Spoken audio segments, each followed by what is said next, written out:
The security guard's hands were already on her shoulders when Ethan Brooks made the stupidest decision of his life. He stood up in a room full of millionaires and said three words that would change everything. "She's with me." The woman they were dragging out looked like she'd walked through hell to get there. Soaked coat, ruined shoes, ice melting in her hair. Everyone else pretended not to see. Ethan saw everything. He didn't know her name, didn't know she was powerful enough to destroy him, didn't know his 8-year-old daughter was home waiting. He just knew wrong when he saw it. If you want to see where this story goes, stick around until the end and drop a comment with your city so I can see how far this tale travels. The Grand Orion Hotel didn't belong in Aspen. It belonged in some European capital where old money went to remind itself why it mattered. Ethan Brooks stood in the valet circle watching a woman in a fur coat step out of a Bentley, and he felt the same thing he'd felt 20 minutes ago pulling up in his 10-year-old Tacoma, the absolute certainty that he didn't belong here. "Mr. Brooks?" The valet was maybe 19, wearing a burgundy jacket that probably cost more than Ethan made in a week. "We'll take good care of her." Ethan almost laughed. His truck had a dent in the passenger door from where Lily had whacked it with her bike last summer. The check engine light had been on since October. "Yeah, thanks." He'd worn his only suit, charcoal gray, bought 6 years ago for a wedding he barely remembered. The pants were a little tight now. The jacket hung differently than it used to. Sarah used to tell him he cleaned up nice. Sarah used to tell him a lot of things. "Invitation, sir?" The doorman was older, professional. Probably saw 100 guys like Ethan every week. People who'd gotten invitations by accident or obligation, who showed up because someone told them networking mattered, who'd leave within an hour. Ethan handed over the embossed card. His boss had given it to him 3 days ago with a slap on the shoulder and a knowing grin. Chamber of Commerce thing. Supposed to be good for business. Free food, open bar, bunch of rich folks pretending to care about charity. "You should go." "I've got Lily." "Get a sitter. When's the last time you did something for yourself?" The answer was never, but Ethan didn't say that. He'd called Mrs. Chen from 2 floors down. She'd been watching Lily on and off for 3 years, ever since Sarah left.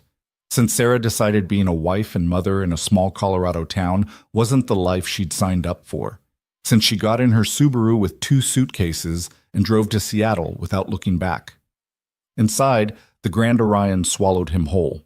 The lobby opened into a ballroom that looked like something out of a movie. Crystal chandeliers hung from a ceiling painted with clouds and angels. White marble floors reflected golden light. A string quartet played near a fountain made entirely of champagne glasses.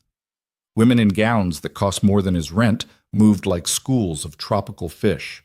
Men in tuxedos stood in tight circles, laughing at jokes that probably weren't funny. Ethan grabbed a glass of something from a passing waiter and found a corner. "First time?" The woman next to him was maybe 50, wearing emeralds that caught the light every time she moved. She had the kind of smile that didn't reach her eyes. "That obvious?" "You're standing like you expect someone to kick you out." She sipped her champagne. "Don't worry. They only do that if you can't prove you're supposed to be here. You can prove it, right?" "I run an auto shop in Garfield." Her smile tightened. "How interesting." She was gone in 30 seconds. Ethan checked his phone. Lily had texted him a photo of the pizza Mrs. Chen had ordered, pepperoni and olives, her favorite. The message said, "Having fun, Daddy says Mrs. Chen says you need to meet a nice lady tonight." He typed back, "Mrs. Chen talks too much. Be good. Love you." 3 dots appeared, disappeared, appeared again. "Okay, love you too, but seriously, Daddy, you need a girlfriend." 8 years old and already trying to fix his life. Ethan pocketed the phone and looked around the ballroom. His boss was wrong.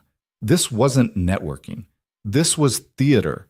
Everyone performing their wealth, their status, their importance. The charity part, some foundation for underprivileged kids, felt like an excuse. A way to feel good about spending $500 on a plate of food they'd barely touch. He was planning his exit strategy when the commotion started. Near the main entrance, voices rose above the quartet. Heads turned. The smooth surface of the evening cracked just enough to let something real through. 2 security guards in black suits were walking a woman toward the door. Not walking, escorting. Their hands weren't on her yet, but the intention was clear. "Get out. You don't belong here." The woman wasn't fighting. She was just moving forward with them, her posture straight despite the fact that she was soaking wet. Her wool coat hung heavy with melted snow. Her dark hair was plastered to her skull. Her shoes, expensive once, ruined now, left wet prints on the marble. Around them, the gala continued its performance. Conversations picked up where they'd paused. Eyes that had turned to watch slid away with practiced indifference. The quartet never stopped playing. Ethan watched a man in a tuxedo literally turn his back when the woman passed within 3 feet of him. Something hot and familiar rose in his chest. He'd felt it before. The morning Sarah's lawyer called to say she wasn't coming back for Lily's birthday. The afternoon his landlord tried to evict the Ramirez family downstairs because their kid was too loud. Every time someone with power decided someone without it didn't matter. The security guards were 10 feet from the exit. Ethan set down his champagne and walked forward. He didn't think about it. Thinking would have stopped him. Thinking would have reminded him that he had a daughter at home who needed him to keep his job, keep his head down, not make waves in rooms full of people who could make problems for him.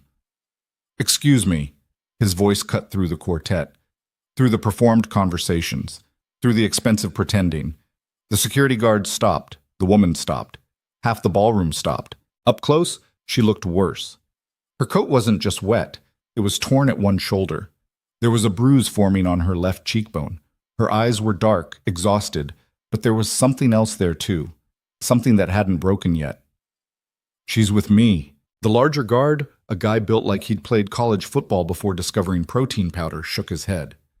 "Sir, we've received complaints. This woman doesn't have credentials. She attempted to enter through a service entrance, and multiple guests have expressed concern." "She's with me," Ethan said again. "I'm inviting her. Is that allowed?" The guard looked at his partner. The partner looked at someone across the room, probably whoever had called them in the first place. The woman stared at Ethan like he'd just grown a second head. "Sir, you don't understand." "I understand she's cold and wet, and you're about to throw her into a snowstorm." Ethan kept his voice level. "I'm saying she can sit with me, at my table, as my guest. If that's not allowed, then we'll both leave. But I'm pretty sure the charity doesn't care whose ass is in the chair as long as the donation clears."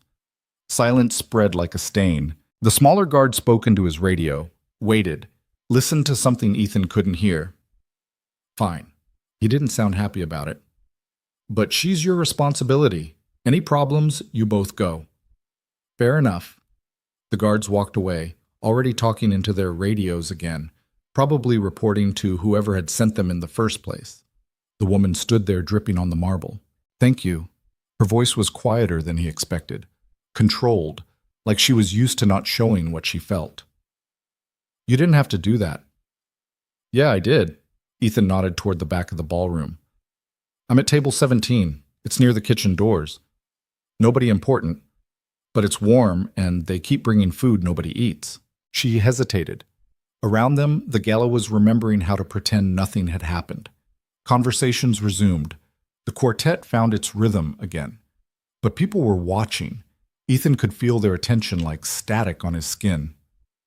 "I'm Ethan Brooks." "Victoria?" She didn't offer a last name. "I'm looking for someone, a business partner. He was supposed to meet me here, but..." She gestured vaguely at herself. "Things went wrong. Looks like more than wrong. My car went off the road about 3 miles south. I walked." She said it matter-of-factly, like walking 3 miles through a Colorado blizzard in ruined shoes was just an inconvenience. "My phone died. When I got here, they wouldn't let me in without credentials." Ethan felt something shift in his chest. "You walked 3 miles in this?" She looked down at her destroyed shoes. "I had an important meeting." "Must have been really important." It was.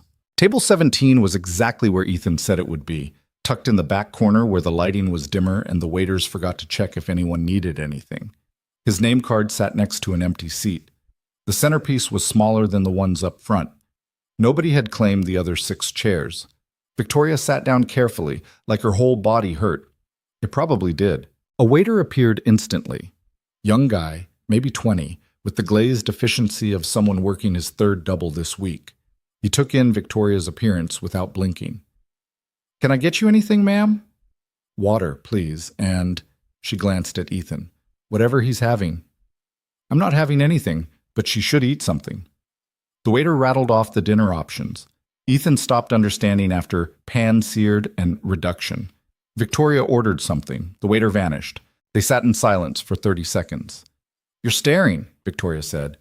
"You walked 3 miles through a blizzard." "I said that already. I'm still processing it." The corner of her mouth twitched, almost a smile. "Most people in this room would have called an Uber. Most people in this room have never walked 3 miles in their lives." "You're not most people." "I run an auto shop in Garfield. I'm definitely most people." This time she did smile. Small, brief, but real.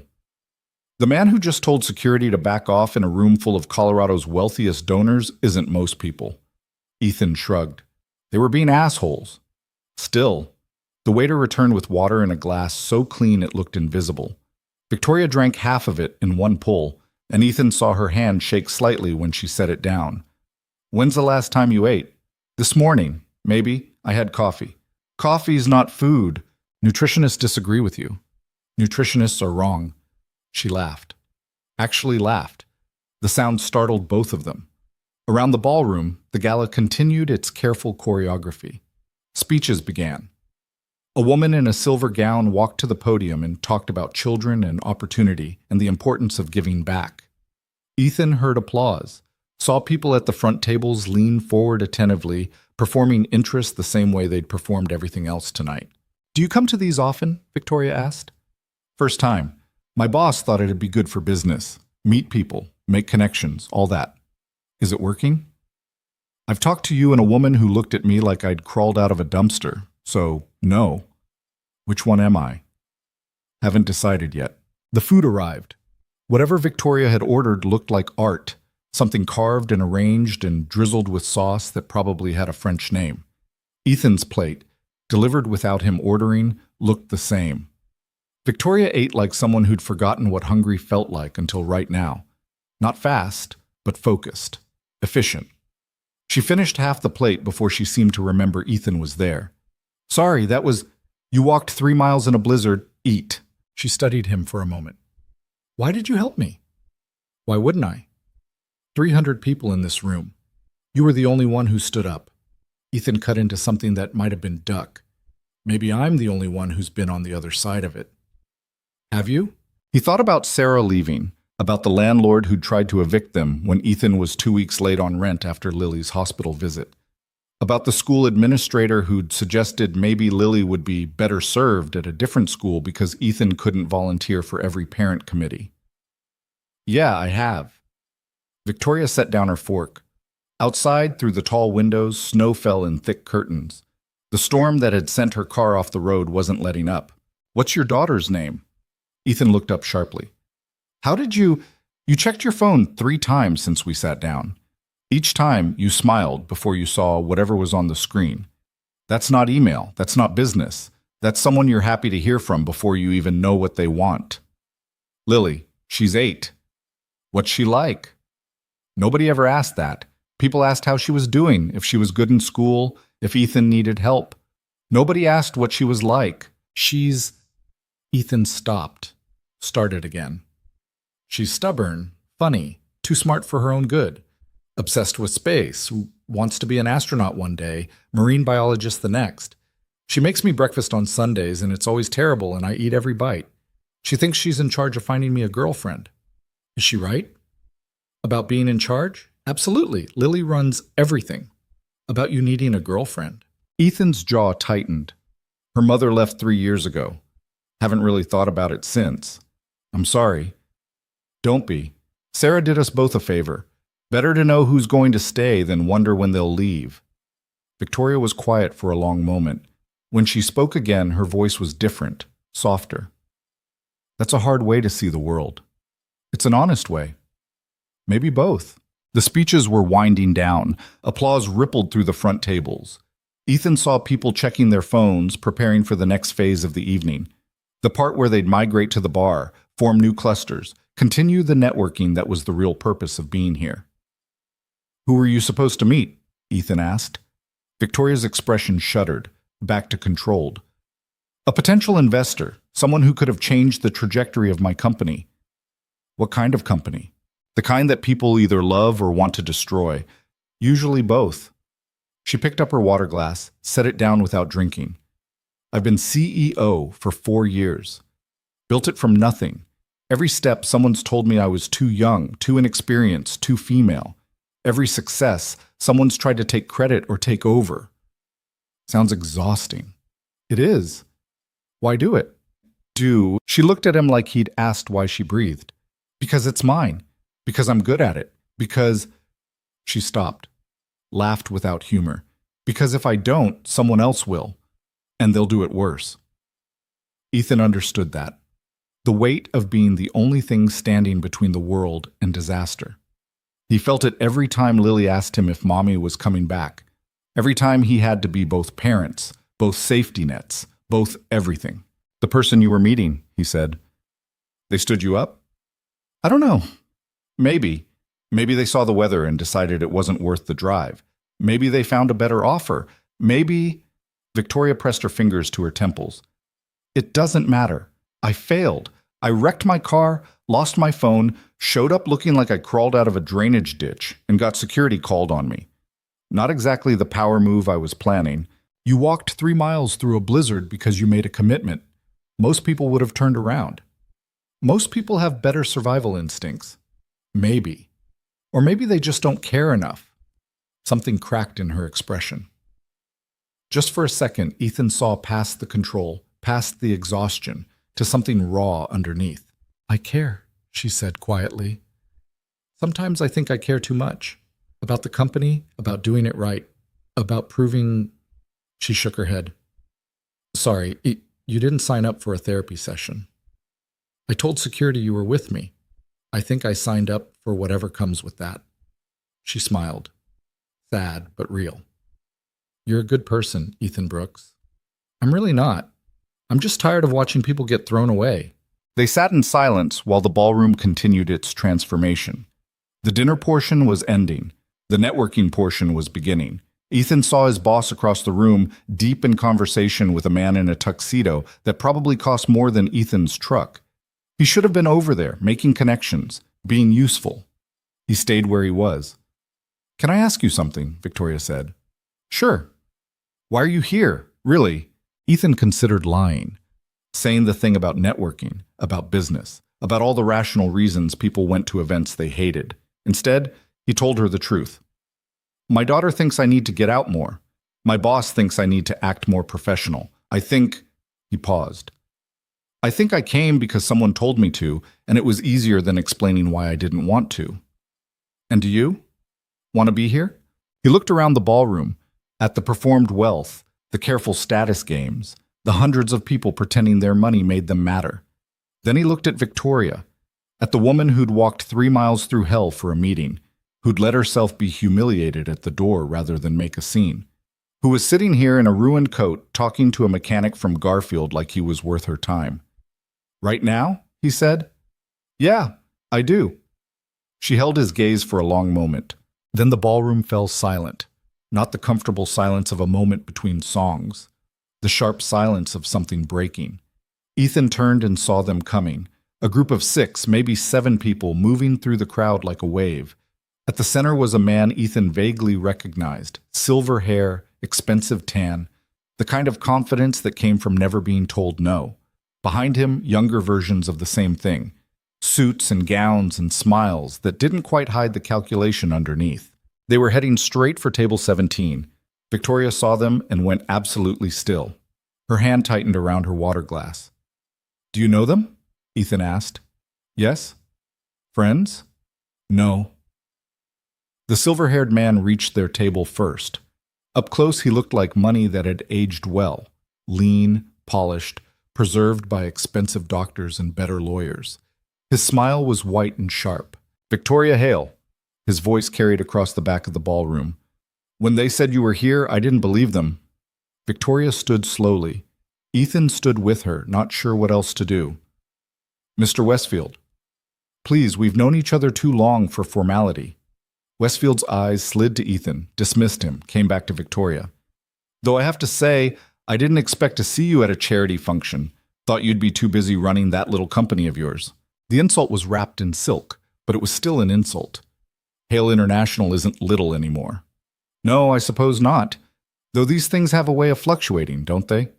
His smile never wavered. I heard about your meeting tonight. Such a shame when things don't work out. Victoria's expression didn't change, but Ethan saw her shoulders tighten. What meeting? Ethan asked. Westfield looked at him like he'd just noticed a stain on the carpet. I'm sorry, I don't believe we've been introduced. Ethan Brooks. Charmed. Westfield clearly wasn't. Are you in finance? Tech? Development? I fix cars. The silence that followed was thick enough to cut. One of the younger men behind Westfield actually laughed. Short, sharp, mean. Victoria's voice cut through it. Ethan was kind enough to invite me to sit with him after security attempted to remove me. Ah. Westfield nodded like that explained everything. Well, that was very charitable of you, Mr. Brooks. Though I'm sure Miss Hale is quite capable of finding her own seat now. In fact, he gestured to the front of the ballroom. There's an open chair at table 3. Much better view of the stage. Much better company. It wasn't an invitation. It was a claim. Ethan felt anger bloom hot in his chest. He'd seen this before. Different rooms, different players, same game. The people with power moving the people without it around like furniture. He opened his mouth to tell Westfield exactly where he could shove his table 3. Victoria spoke first. Thank you, but I'm comfortable where I am. Westfield's smile tightened at the edges. Victoria, be reasonable. There are people here you should meet, opportunities you should consider. Sitting in the back with... He waved vaguely at Ethan. Well, it sends a certain message. What message is that? That you're not serious. That Hale International is a vanity project, not a real company. Hale International generated $42 million in revenue last year. We employ over 300 people across 4 states. We've disrupted 3 major markets, and we're expanding into 2 more. Victoria's voice never rose, but every word landed like a hammer. If you think that's a vanity project, Mr. Westfield, then perhaps you should reconsider your definition of serious. The young man who'd laughed wasn't laughing anymore. Westfield's expression hardened. You're making a mistake. This attitude, this defiance. It won't serve you in the long run. I'll take my chances. Will you? Westfield leaned in slightly. Because from where I'm standing, you look like a woman who just crashed her car, lost a major investor, and is clinging to a stranger at the worst table in the room. That's not strength, Victoria. That's desperation. Ethan moved before he thought, just a half step forward, putting himself slightly between Victoria and Westfield. I think she said she was comfortable. Westfield's eyes flickered to him, cold, assessing, finding him wanting. Mr. Brooks, this is a private conversation between colleagues. I'd appreciate... She's sitting at my table. That makes it my business. Someone in the group behind Westfield muttered something. Ethan caught the word mechanic and the tone that came with it. Westfield sighed like he was dealing with a toddler. I'm trying to help her. You're not doing her any favors by encouraging this stubbornness. She doesn't look like she needs help. Appearances can be deceiving. Yeah, Ethan said. They can. For a long moment, Westfield just stared at him. Then his smile came back, colder than before. Enjoy your evening, Miss Hale. I'm sure you'll find the view from the back enlightening. He turned to leave, paused. Oh, and do give your father my regards. We haven't spoken in months. I should call him, catch up on old times. It was a threat dressed as courtesy, and everyone knew it. Then they were gone, flowing back into the main crowd like sharks returning to deeper water. Victoria sat down slowly. Her hands were shaking. I'm sorry, she said. For what? For that? For making you a target. Westfield is... She stopped. He's dangerous, vindictive, and now he knows your name. So? So he'll remember it. He'll look you up, and if he decides you're a problem, he'll find ways to make your life difficult. Ethan sat down across from her. Let him try. You don't understand. He has resources, connections. He could... What? Tank my auto shop? I've got 12 customers and half of them pay in cash. He could burn the place down and I'd still be fine. Ethan leaned forward. But you, what was that about an investor? Victoria closed her eyes. The meeting tonight. The person I was supposed to see. It was going to be a major funding round, $40 million. Enough to expand, to secure our position, to finally stop fighting fires and start building something sustainable. And? And Westfield got to them first. I don't know how. I don't know what he offered, but they canceled this afternoon, 2 hours before I left. Her voice cracked. I came anyway. I thought maybe I could salvage it. Maybe if I showed up, if I made my case in person. You drove through a blizzard for a meeting that was already dead. Yes. And you didn't turn around. No. Ethan sat back. Across the ballroom, the gala was hitting its peak. Laughter and conversation and the clink of expensive glasses. Nobody looking their way, nobody caring.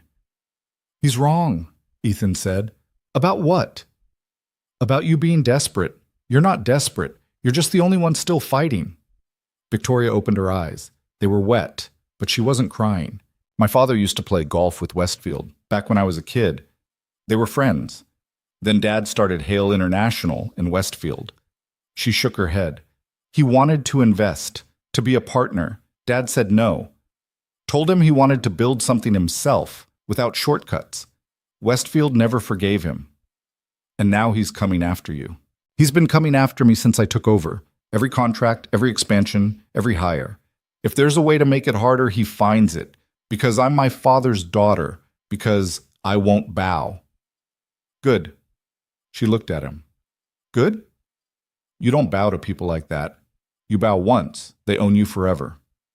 Even if it costs you everything? Ethan thought about Sarah. About the choice she'd given him 3 years ago. Move to Seattle, give up the shop, become someone he wasn't, or let her go. Yeah, he said. Even then. They sat in silence while the ballroom spun around them, while Westfield held court at table 3, while people laughed and drank and pretended the world was exactly what they wanted it to be. Ethan's phone buzzed. Lily. Mrs. Chen says I have to go to bed soon, but I wanted to say goodnight first. He smiled and typed back. Good night, kiddo. Love you to the moon. Love you to Mars. That's farther. I know. When he looked up, Victoria was watching him. She's lucky, Victoria said. I'm the lucky one. No, trust me. I know what it's like to have a parent who cares more about their company than their kid. Lily has you. That's luck. Before Ethan could respond, a murmur rippled through the crowd. Heads turned. People pulled out phones. Ethan saw Westfield stand up at table 3, saw him smile. Then he saw Victoria's face drain of color. What? He asked. She was staring at her borrowed phone. One of the waiters had lent it to her earlier. Her hand shook. They know. Who knows what? Everyone. She turned the phone toward him. On the screen was a social media post. A photo of Victoria sitting at table 17, her ruined coat still dripping, her hair still wet. The caption read, CEO of Hale International slumming at tonight's charity gala. Is this desperation or a cry for help? Below it, comments were already piling up. Oh God, Victoria whispered. They know who I am. And that's when the room changed. It happened fast. Like a switch flipping. People who'd ignored them all night suddenly couldn't stop staring. Conversations paused mid-sentence. Phones came out everywhere. Westfield was walking back toward their table, and this time he wasn't alone. He'd brought the whole room with him. The shift happened in waves. First came the whispers, spreading through the ballroom like wildfire through dry grass. Then the stares, no longer pretending to be polite. Then the movement, a slow migration toward table 17, as if Victoria had suddenly become magnetic and everyone else was made of iron. Ethan watched it happen with a sick feeling in his stomach. 5 minutes ago, these people wouldn't have looked twice at their corner. Now they were circling like vultures who'd just spotted something dying. Miss Hale! A woman in a crimson gown materialized at Victoria's elbow. Jennifer Ashford, we met last year at the Tech Summit in Denver. I've been following Hale International's growth, and I have to say it's truly impressive. Victoria's face was a mask. Thank you. I'd love to set up a meeting, compare notes. We're doing some fascinating work in the sustainable energy sector, and I think there could be some real synergy. Victoria, a man in his 40s, balding, overeager. Tom Richardson, Richardson Capital. I've been trying to reach your office for weeks. Listen, I know you're in the middle of a funding round, and I want you to know we're very interested. Another voice cut in. Miss Hale, Marcus Chen, Chen Ventures. Do you have a card? I'd love to discuss potential partnership opportunities. They kept coming. A flood of handshakes and business cards and smiles that looked like they'd been stamped from the same mold. Every single one of them had ignored Victoria an hour ago. Every single one of them had walked past while security dragged her toward the exit. Now they acted like she was the only person in the room. Ethan stood up. Nobody noticed. He was furniture again, invisible. The mechanic who'd briefly interrupted the natural order before the universe corrected itself. Victoria caught his eye across the growing crowd. There was something desperate in her look. Not scared, she didn't look scared, but trapped, like she was drowning in shallow water. "Excuse me," Ethan's voice cut through the noise. "She's trying to eat." Jennifer Ashford glanced at him the way you'd glance at a waiter who'd spoken out of turn. "I'm sorry, who are you?" "Nobody."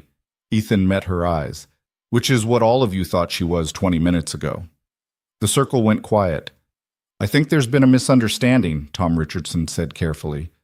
"We're simply trying to, network." "Yeah, I got it." Ethan looked around at the faces. Some embarrassed, some annoyed, none of them ashamed. Funny how that works. She shows up wet and alone and you can't get security here fast enough. Then someone posts a photo with her name on it and suddenly everybody's best friends. "Young man, I don't think you understand how these events work." "You're right, I don't. Where I'm from, we don't wait until someone's successful to treat them like a human being." Marcus Chen's expression hardened. "That's quite enough. Miss Hale is perfectly capable of what? Telling you all to go to hell?"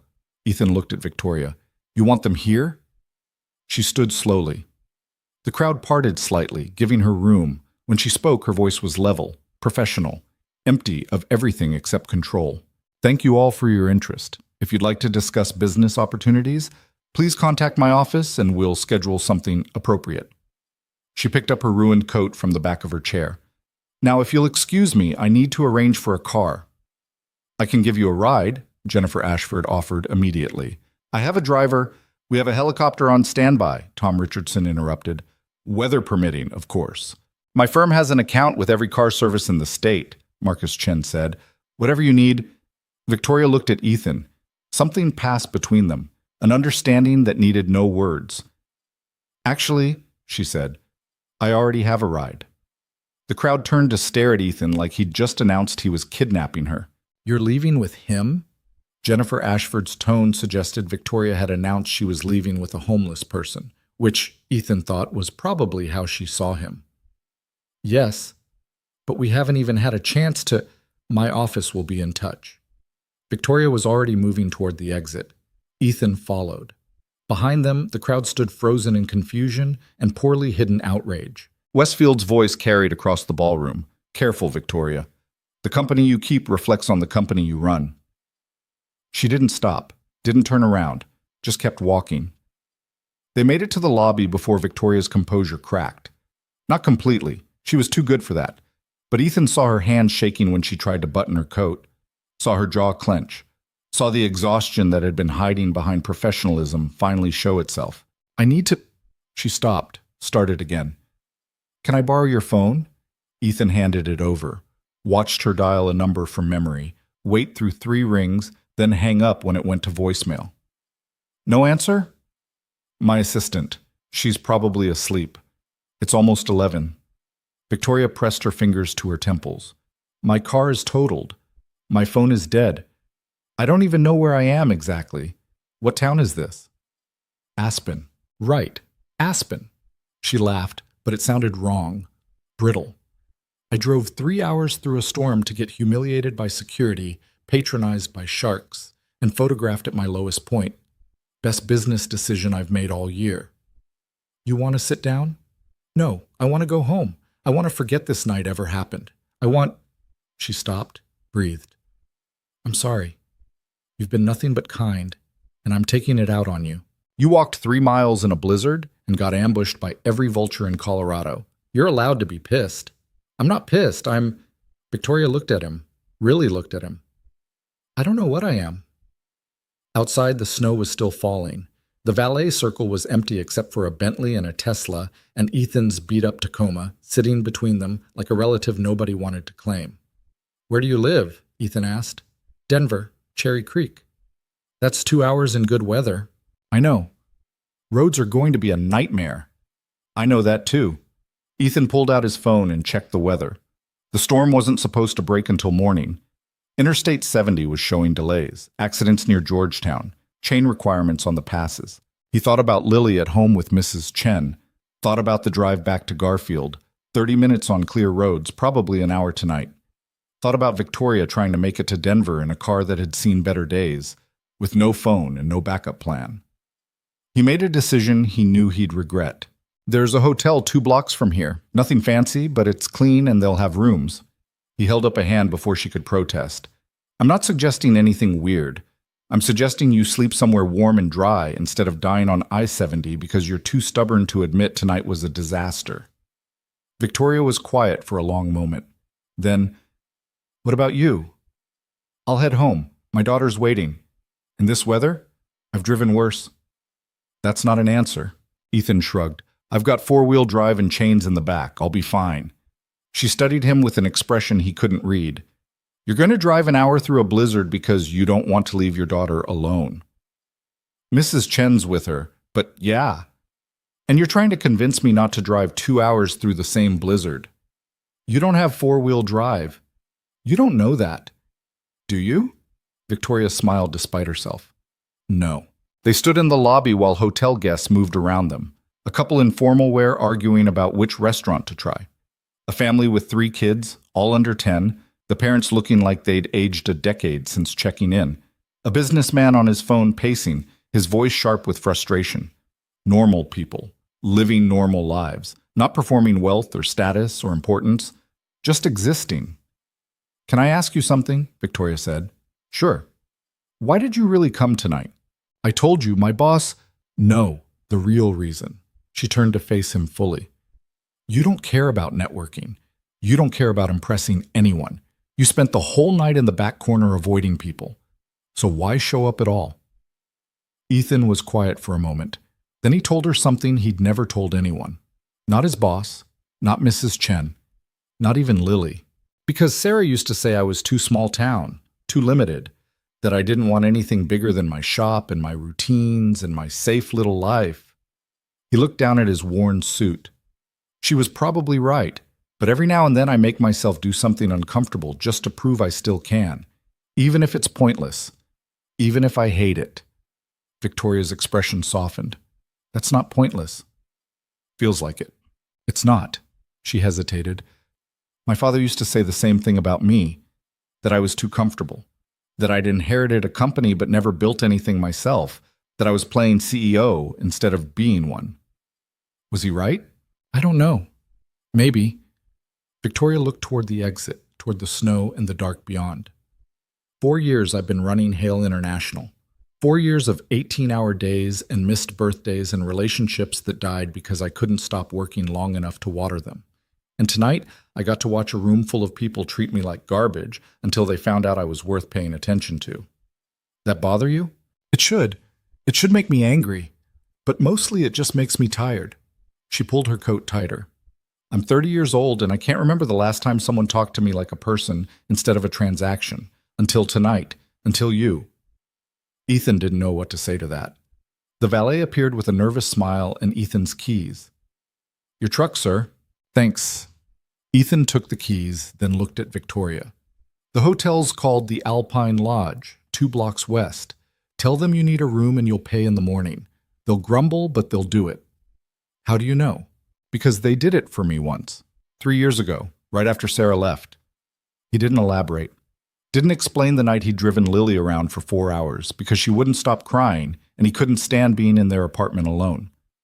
Didn't explain how he'd pulled into the Alpine Lodge parking lot at 2 in the morning and the night clerk had taken one look at him and handed over a key without asking questions.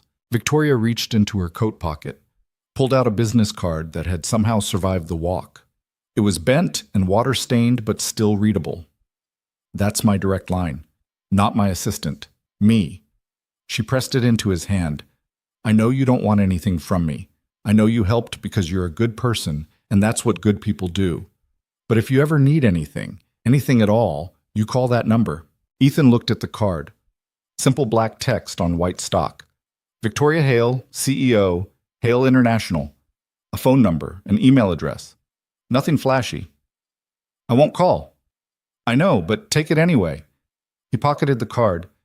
They stood there in the warm lobby while snow piled up outside and the night got later and reality started pressing back in.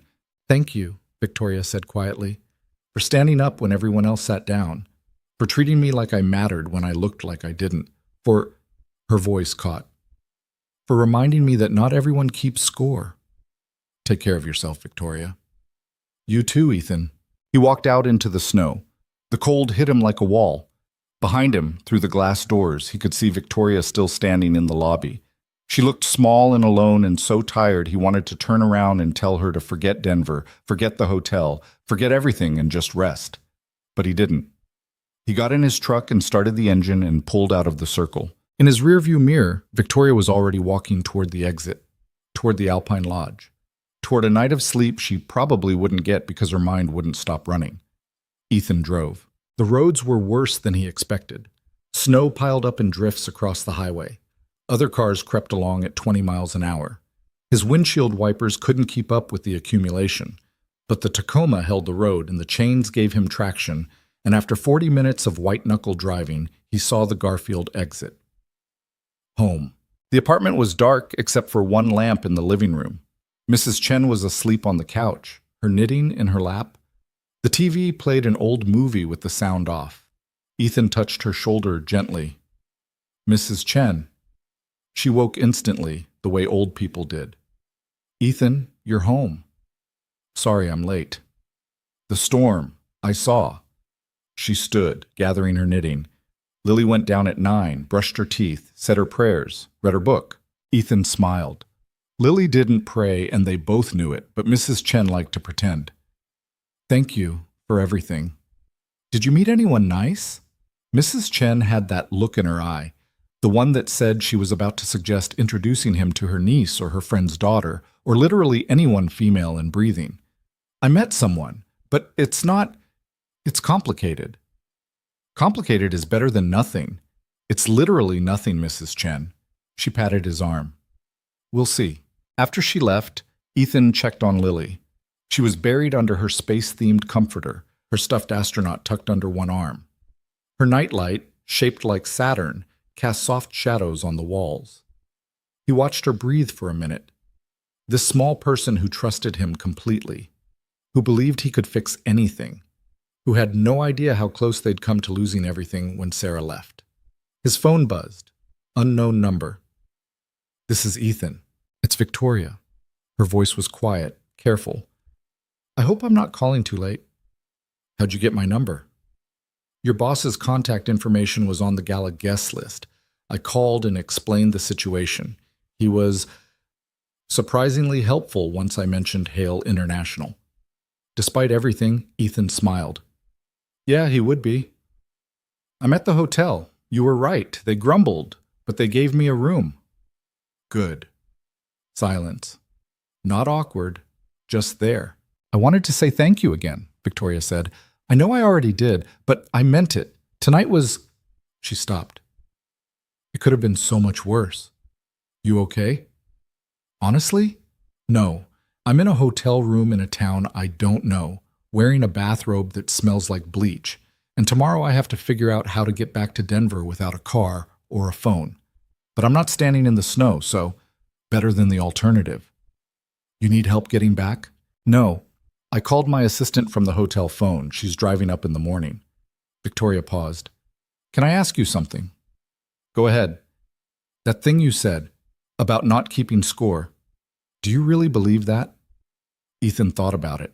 About Sarah leaving, about the landlord who tried to screw him, about every time someone with power had used it to make his life harder. I believe most people keep score, he said carefully.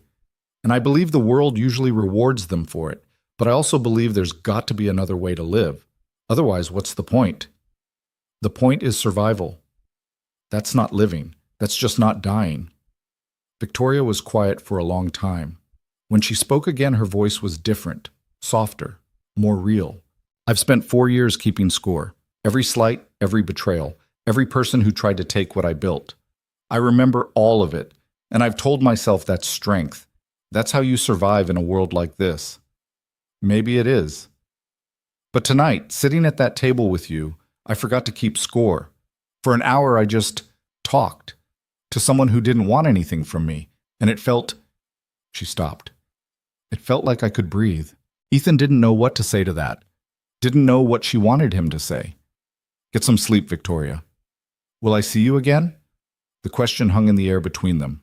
Honest, vulnerable, dangerous. I don't think that's a good idea. Why not? Because you're a CEO in Denver, and I'm a mechanic in Garfield. Because we live in different worlds, and tonight was... Ethan searched for the right word. Tonight was an accident, a moment, not something that continues. What if I want it to continue? You don't. You just think you do because tonight was awful and I was nice, but tomorrow you'll get back to your life and remember that I don't fit in it. You don't know that. Yeah, I do. I was married to someone who figured that out. I'm not doing it again. Victoria was quiet, then, okay. Okay? You're probably right. We're too different. Tonight was a moment, not a beginning. Her voice was steady, but there was something underneath it, something that sounded like disappointment. Thank you for being honest. Victoria. Good night, Ethan. Take care of yourself and that daughter of yours. She hung up before he could respond. Ethan stood in Lily's doorway holding his phone and feeling like he'd just done something right and wrong at the same time. He'd been honest.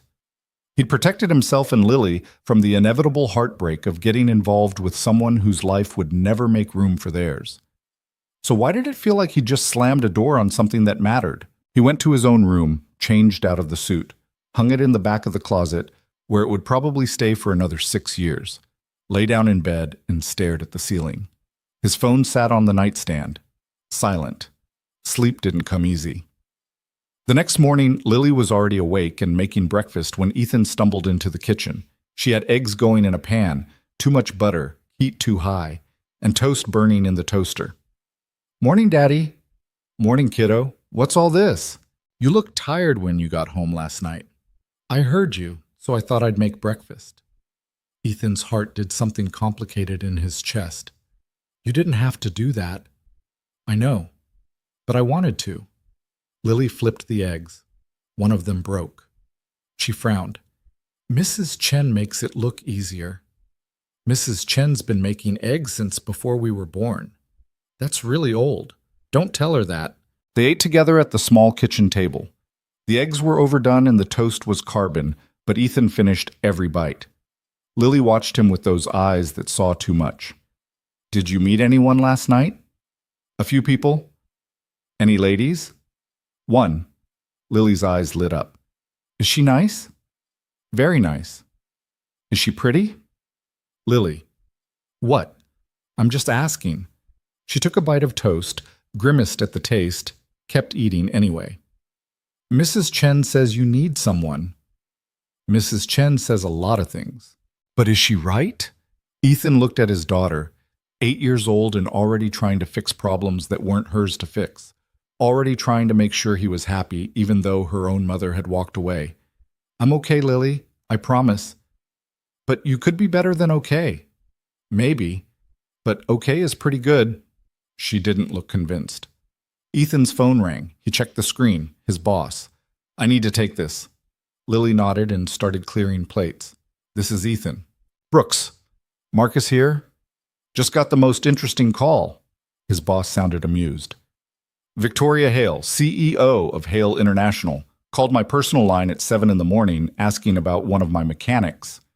Ethan closed his eyes. She needed a number. That's what she said. Also said you helped her out last night when things went sideways. Marcus paused. Want to tell me what that means? Security tried to throw her out. I told them she was with me. And then? And then nothing. We talked. She left. End of story. Funny, because she also asked if you were available for consulting work. Said Hale International is opening a new facility in Boulder, and they need someone who understands fleet maintenance. 50 vehicles, good contract, 6 months minimum. Ethan's brain stopped working for a second. What? She asked about you specifically, said you came highly recommended. By who? By her, apparently. Marcus was definitely amused now. So what'd you do, Brooks? Fix her car, rescue her dog, propose marriage? I let her sit at my table. Must have been some table. Ethan ran a hand through his hair. I can't take the contract. Why the hell not? Because it was pity. Because Victoria felt guilty. Because taking money from her would turn last night into a transaction, and that was the one thing it wasn't.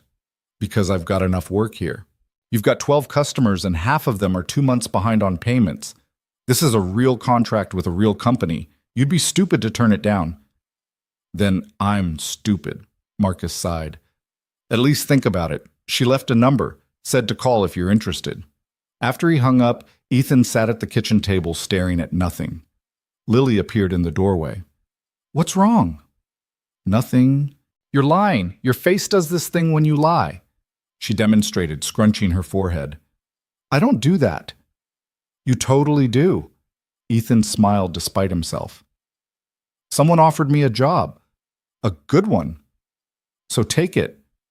It's complicated. Why? Because the person offering it is the lady I met last night, and I think she's doing it because she feels bad, not because she actually needs my help. Lily sat down across from him. Did she say that? No. Then maybe she really does need help. Or maybe she's just being nice. What's wrong with nice? Ethan looked at his daughter, at her honest eyes and her simple logic and her complete inability to understand why adults made everything so complicated. Nothing's wrong with nice. Then call her. It's not that simple. It is, though. Either you want the job or you don't. Either she needs help or she doesn't. The rest is just you being scared. I'm not scared. You are. You're scared she's going to be like Mom, leave when things get hard. Lily's voice was matter-of-fact, not accusing, just stating truth. But you can't know that until you try. Sometimes Ethan forgot how smart she was, how much she understood even when he tried to hide it from her. When did you get so wise? I've always been wise. You just don't listen. He pulled Victoria's business card out of his wallet, looked at it, thought about calling, thought about what he told her last night, that they lived in different worlds, that this was a moment, not a beginning. He put the card back. 3 days passed. The snow melted. Life returned to normal.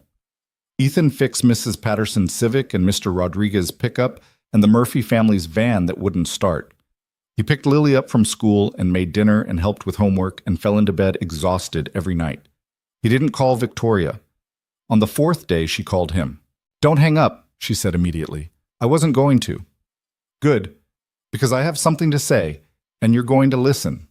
Victoria's voice had the CEO tone now. Professional, no nonsense. My offer is real. The contract is real. I'm not offering it because I feel guilty or because I'm trying to repay you. I'm offering it because Hale International actually needs fleet maintenance, and your boss says you're the best mechanic in Garfield County. He's lying. He showed me your safety record, your turnaround times, your customer retention. You're good at what you do. That's not charity. That's a fact. Ethan didn't say anything. I understand if you are not interested, Victoria continued. I understand if you think I'm overstepping or trying to buy your friendship or whatever story you've told yourself. But I'm asking you to consider the possibility that I'm just a CEO who needs a good mechanic and you're just a mechanic who might want a bigger client. Nothing more complicated than that. Victoria, think about it. The offer's open for another week. After that, I move on to the next candidate. She paused. But I'd rather work with you. Why? Because you're honest. Because you showed up when everyone else walked away. Because I think you're better than you give yourself credit for. Her voice softened slightly. And because I'd like to believe that night wasn't just a moment, that maybe it could be the start of something real. She hung up before he could respond. Ethan stood in his garage holding his phone, covered in grease, surrounded by broken cars and old tools, and the evidence of a life that worked but didn't shine. Lily appeared in the doorway. Was that her? Yeah. What'd she say? That the job offer is real. So take it. You keep saying that like it's simple. It is simple. You're the one making it hard. Lily walked over and looked up at him with those eyes that were too smart for 8 years old. Mom left because she wanted something different, not because you weren't enough. You know that, right? Ethan's throat tightened. Lily, you're scared everyone's going to leave like she did, but they won't. Not if they're the right people. She took his hand. And maybe this lady is the right people.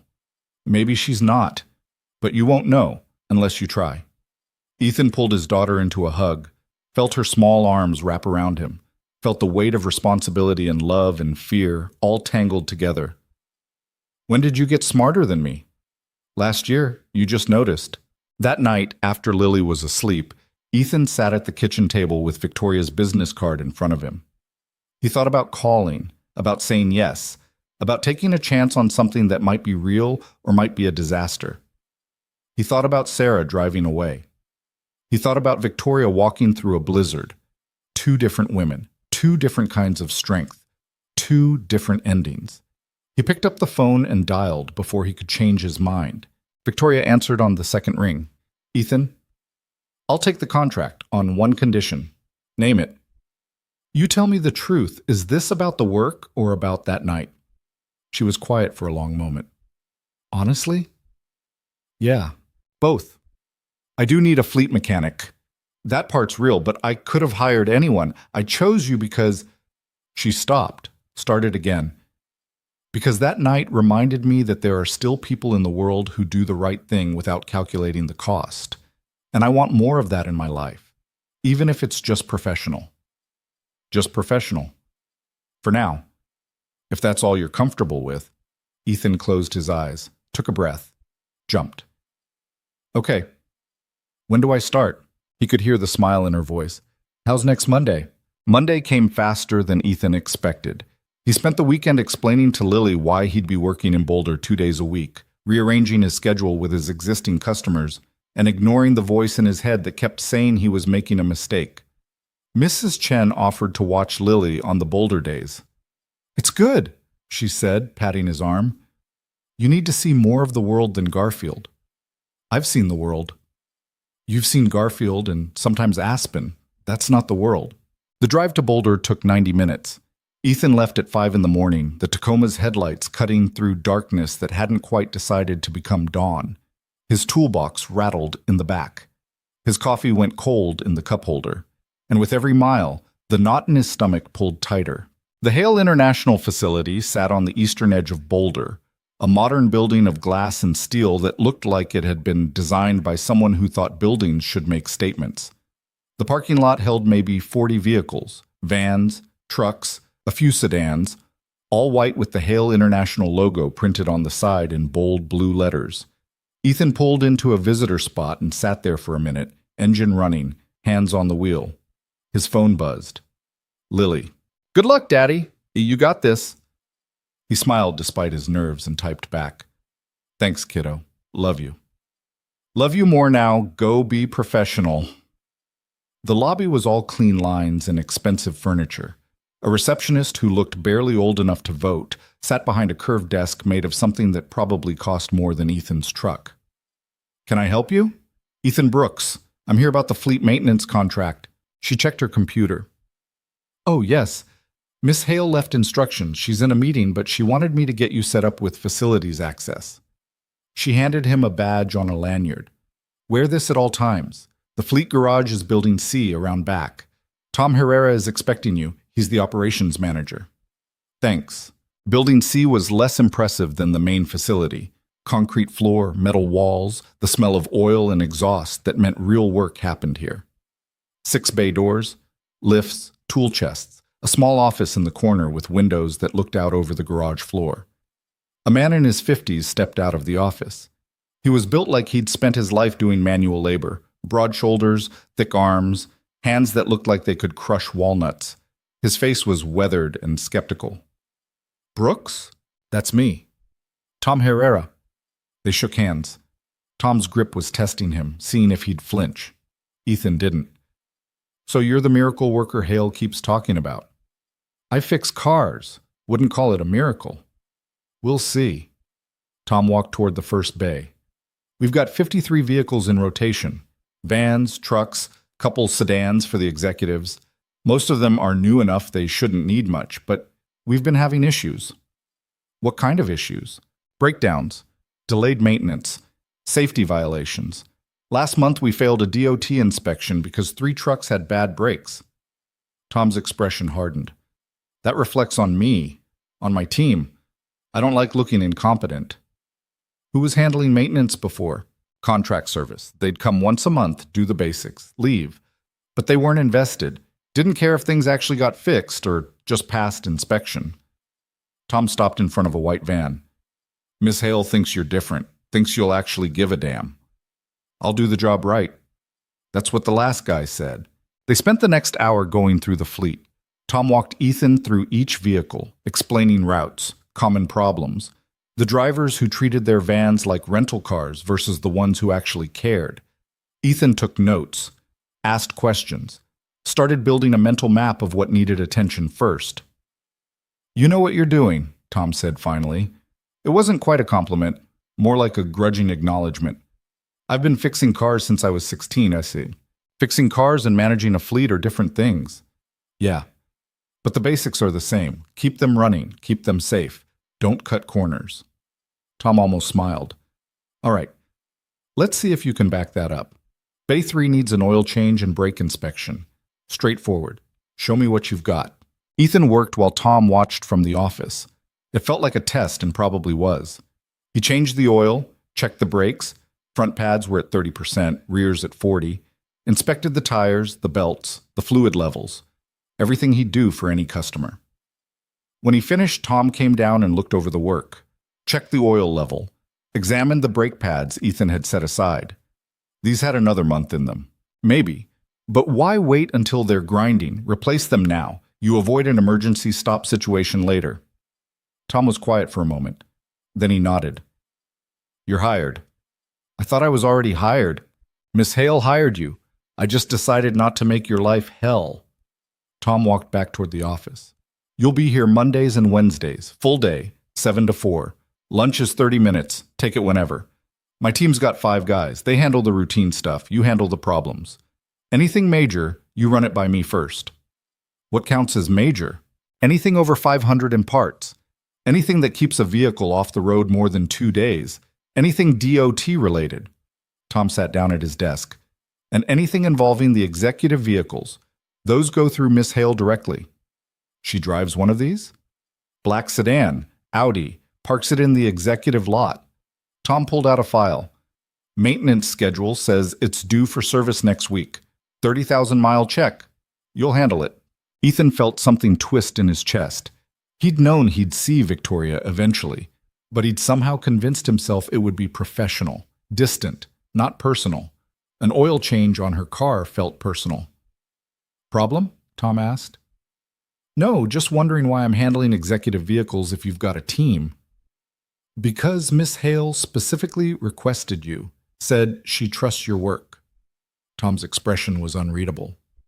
You two know each other? We met once. Must have made an impression. I let her sit at my table. Tom stared at him. That's it? That's it.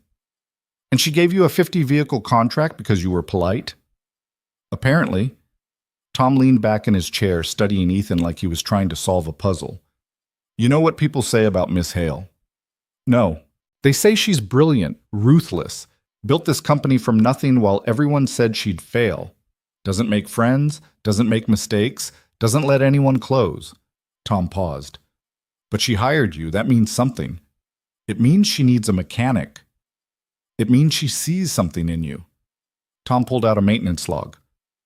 Just don't screw it up. She's been through enough. Before Ethan could ask what that meant, the office phone rang. Tom answered, listened, his expression changing. Yeah, she's here. I'll send him up. He hung up and looked at Ethan. Miss Hale wants to see you. Main building, top floor, office suite. Receptionist will tell you where. Ethan's stomach dropped. Now? Now. The elevator to the top floor was glass on 3 sides, showing boulders spread out below. Ethan watched the city shrink as he rose, feeling like he was leaving solid ground behind. The top floor was all executive territory. Thick carpet, quiet. Offices with closed doors and assistants guarding entrances like dragons protecting treasure. At the end of the hall, a woman in her 40s sat at a desk that probably cost more than Ethan made in a month. Ethan Brooks? Yeah. Miss Hale is expecting you. Go right in. Victoria's office was twice the size of Ethan's apartment. Floor-to-ceiling windows showed the flat irons in the distance. The furniture was modern and expensive without being showy. A massive desk held two monitors, a laptop, and neat stacks of folders. Behind it, Victoria stood looking out the window, her back to the door. She was wearing a navy suit that fit like it had been made for her. Her hair was pulled back. She looked nothing like the woman who'd walked through a blizzard in ruined shoes. "Close the door," she said without turning around. Ethan did. "How was your first morning?" Tom seems competent. He is. He's also protective of his territory and skeptical of outsiders. The fact that he didn't throw you out means you passed the test. Victoria turned to face him. "Did you?" "Did I what?" "Pass. I changed oil and checked brakes. Nothing fancy." Tom doesn't care about fancy. He cares about thorough. She walked to her desk, picked up a file. "He just sent me his evaluation. Says you know what you're doing. Says you might actually fix our problems instead of just managing them." "That's the job, isn't it?" "It should be. But most contractors do the minimum. You did more." Victoria set down the file. "Thank you." "For what?" "For taking this seriously. For showing up. For—" She stopped. "For saying yes." They stood there in the expensive silence of her office, and Ethan felt the distance between them like a physical thing. This wasn't Table 17. This wasn't two people talking honestly in the back of a ballroom. This was CEO and contractor, professional. Exactly what he'd said he wanted. So why did it feel wrong? "Is that all?" Ethan asked. Victoria hesitated. "No, I wanted to explain something about that night, about why I offered you this contract." "You already explained." "I gave you the professional reason, the one that makes sense on paper." She walked around the desk, closing some of the distance.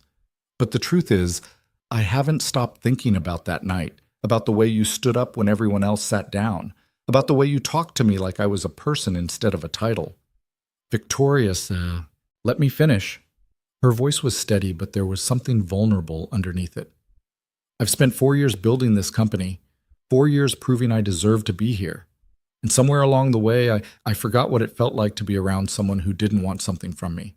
Until you. I'm working for you. That's wanting something. You're working for my company, not for me. There's a difference." She looked at him directly.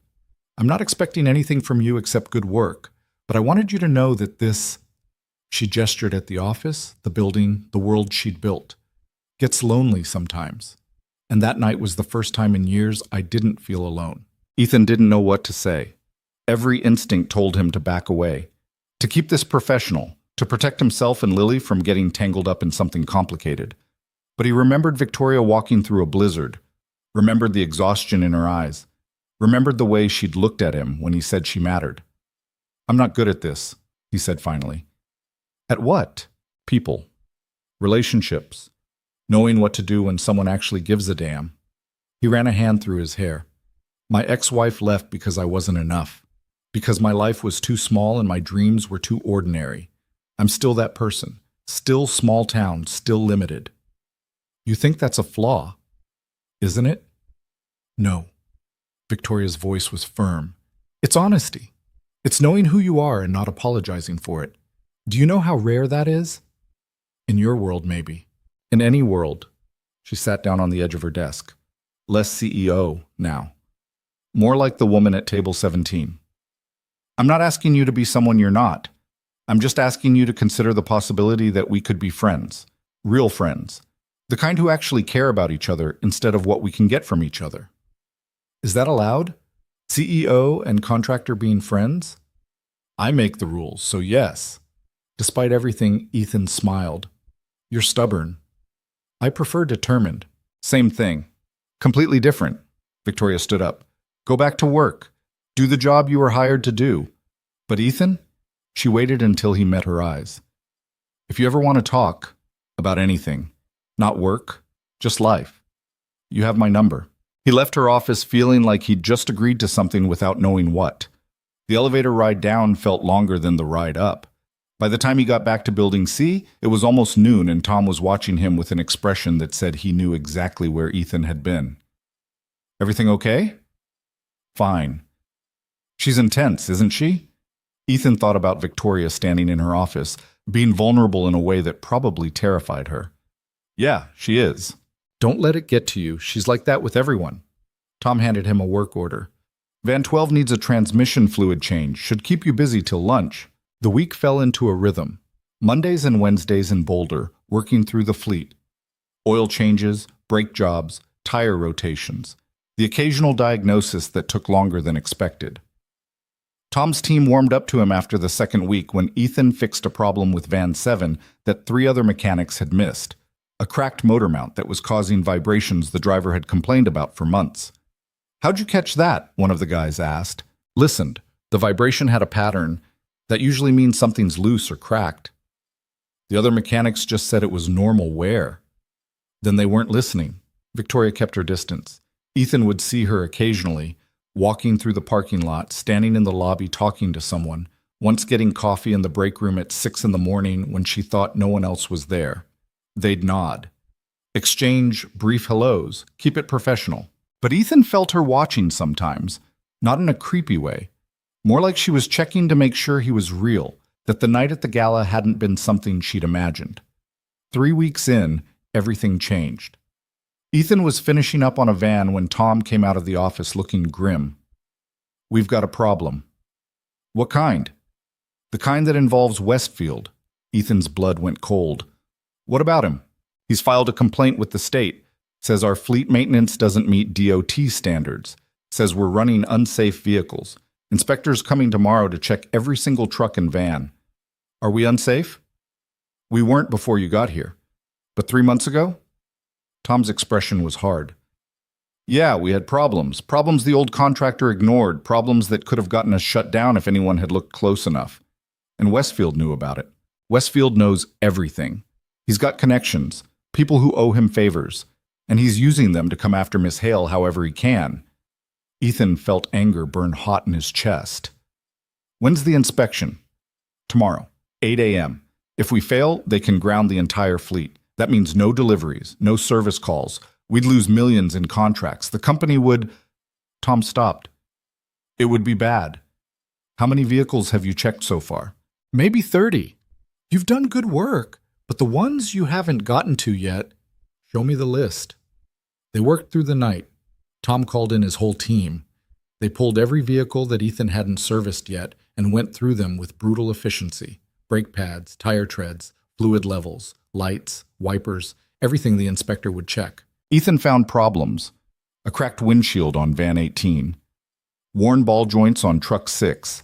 Brake lines on Van 23 that looked like they'd been installed during the Reagan administration. How the hell did the old contractor miss these? One of Tom's guys asked. They didn't look. They worked until 3 in the morning, fixed what they could, flagged what they couldn't. When the sun came up, they had 48 vehicles that would pass inspection and 5 that wouldn't. Tom looked like he'd aged a decade. 5 is too many. We'll pull them from service, tell the inspector they're already scheduled for repairs. That still leaves us short. We've got contracts, deliveries. If we can't fulfill them, Victoria's voice cut through the garage. Then we explain why. They turned. She was standing in the doorway wearing jeans and a t-shirt, her hair in a ponytail, looking nothing like the CEO in the expensive suit. Miss Hale, Tom started. You didn't need to... Yes, I did. She walked into the garage. This is my company. My responsibility. If Westfield wants a fight, he'll get one. The inspection's in 4 hours. I know. Tom called me at midnight. Victoria looked at the vehicles, at the team standing exhausted in the early morning light, at Ethan. How bad is it? 5 vehicles fail, the rest pass. Ethan wiped grease off his hands, but barely. If we'd waited another month, we would have had 20 failures instead of 5. That's on me. I should have addressed this sooner. Victoria's jaw tightened. But we're addressing it now. The inspector showed up at 8 sharp. A woman in her 50s with a clipboard and an expression that said she'd seen every trick in the book and wasn't impressed by any of them. She went through each vehicle methodically, checked lights, brakes, tires, steering, suspension, took notes, asked questions. Tom answered most of them. Victoria stood nearby watching. Ethan stayed in the background ready if they needed him. 3 hours later, the inspector finished. She gathered her notes and looked at Victoria. You've got 5 vehicles I'm flagging for immediate repair. They don't move until those issues are fixed and re-inspected. Understood. The rest pass. Barely. The inspector's expression softened slightly. But someone's been doing good work here. Whoever you hired in the last month knows what they're doing. Victoria glanced at Ethan. He does. Keep him, and next time someone files a complaint, maybe it won't have teeth. The inspector handed over her report. You've got 30 days to fix the flagged vehicles. I'll be back to verify. After she left, the garage exploded in relief. Tom's team high-fived. Someone opened a box of donuts that had been sitting in the office since yesterday. Victory felt thin but real. Victoria walked over to Ethan. You saved us. I did my job. You did more than that. You worked through the night to fix problems that weren't yours, problems that existed before you even got here. If I'd gotten here sooner, you got here exactly when you were supposed to. She lowered her voice. This was Westfield, wasn't it? This complaint. Tom said he has connections. He has more than connections. He has a vendetta. Victoria's expression hardened. He's been trying to destroy this company since my father died. Every contract, every deal, every hire. If there's a way to sabotage us, he finds it. Why? Because my father said no to him once. Because I won't bow. She looked at Ethan. Because people like Westfield can't stand it when someone builds something without their permission. Around them, the team was starting to disperse, heading home to sleep, to shower, to pretend they hadn't just spent 16 hours fighting to save their jobs. Come with me, Victoria said. Where? Somewhere quiet. I need coffee, and you look like you need to sit down before you fall down. They ended up in her office. Victoria made coffee in a machine that probably cost more than Ethan's monthly rent. The sun was fully up now, boulders spread out below them in morning light. I'm sorry, she said, handing him a mug. For what? For dragging you into this, into my war with Westfield. If I'd known he'd come after the fleet, you would have what? Not hired me? Let your vehicles fall apart? Ethan shook his head. This isn't on you. It is, though. Everything Westfield does is because of me, because I won't sell, won't merge, won't let him turn Hale International into another piece of his empire. She sat down heavily. Some days I wonder if it's worth it, fighting this hard, losing this much. What would you do instead? I don't know. Sell, take the money, start something smaller, something he doesn't care enough to destroy. You don't mean that, don't I? Victoria looked at him. 4 years, Ethan. 4 years of 16-hour days and constant battles and watching everyone around me get hurt because I won't quit. My father built this company. Maybe he'd be disappointed that I can't hold it together. Or maybe he'd be proud that you're still fighting. She smiled sadly. You don't know that. No. But I know you didn't walk 3 miles through a blizzard because you're a quitter. They sat in silence. Outside, Boulder woke up. Traffic increased. People headed to jobs and lives and problems that probably felt overwhelming to them too. Can I ask you something? Victoria said. Sure. That night, at the gala, when you stood up. She set down her coffee. What were you thinking? Ethan thought back, to the ballroom, to Victoria being escorted out, to the choice he'd made without thinking. I was thinking that I'd been on the other side of it, being invisible, being disposable. And I was thinking that if one more person pretended not to see, then maybe being invisible was all you'd ever be. Victoria's eyes were wet, not crying, but close. Thank you, she said quietly, for seeing me. You're pretty hard to miss. She laughed, surprised, real. You're good at that. At what? Making me feel normal, like I'm just Victoria instead of the CEO everyone's either trying to impress or destroy. You are just Victoria. Not here. Here I'm the woman who inherited a company and spent 4 years proving she deserves it. Here I'm the target Westfield can't quite hit. Here I'm... She stopped. I'm tired, Ethan. I'm so tired of being strong. He wanted to tell her she didn't have to be. Wanted to say she could rest, could let someone else carry the weight for a while. But he knew that wasn't true. CEOs didn't get to rest. Single fathers didn't get to quit. People who carried responsibility didn't get days off just because they were exhausted. Then be tired, he said instead. Just for a minute. Nobody's watching. Victoria closed her eyes, breathed, let her shoulders drop, stopped performing strength. For 60 seconds, she was just a person who'd worked all night and fought too hard and didn't know if it was enough. Then she opened her eyes, and the CEO was back. I should let you go home, get some sleep. What about you? I've got meetings, calls, a company to run. She stood up. But thank you for last night, for this morning, for, she gestured vaguely, all of it. Ethan stood too. They were close enough that he could see the exhaustion she was hiding, the cracks in the armor she wore so well. Victoria. Yeah? You're going to be okay. This company, you, all of it. How do you know? Because you're stubborn, and because you care too much to quit. He smiled. And because you've got a pretty good mechanic making sure your fleet doesn't fall apart. She smiled back. Tired but real. Yeah, I do. Ethan left her office feeling like something had shifted. Not romantic, not professional, something in between, something that mattered. The drive home took forever. He stopped for gas in Idaho Springs and fell asleep in the parking lot for 20 minutes. Made it back to Garfield at noon and found Mrs. Chen and Lily making lunch in his kitchen. Daddy! Lily threw her arms around him. Mrs. Chen said you worked all night. Just a long day, kiddo. You smell like a garage. That's because I was in a garage. Mrs. Chen looked him over with the critical eye of someone who'd raised 4 kids and knew when someone was running on fumes. Sit, eat, then sleep. I'm fine. Sit. He sat. They ate grilled cheese and tomato soup. Lily talked about school, about her friend Emma's birthday party next week, about the book she was reading about Mars. Normal life. Simple life. The life Ethan had built that didn't involve billionaires or inspections or wars he didn't start. After lunch, Lily went to her room to read. Mrs. Chen stayed behind, washing dishes with the efficiency of someone who'd done it 10,000 times. This new job, she said. It's good? It's fine. And the woman? The one you met? Ethan should have known Mrs. Chen would circle back to that. What about her? Is she good? She's my employer, Mrs. Chen. That's not what I asked. She turned to look at him. Is she good? For you? For Lily? It's not like that.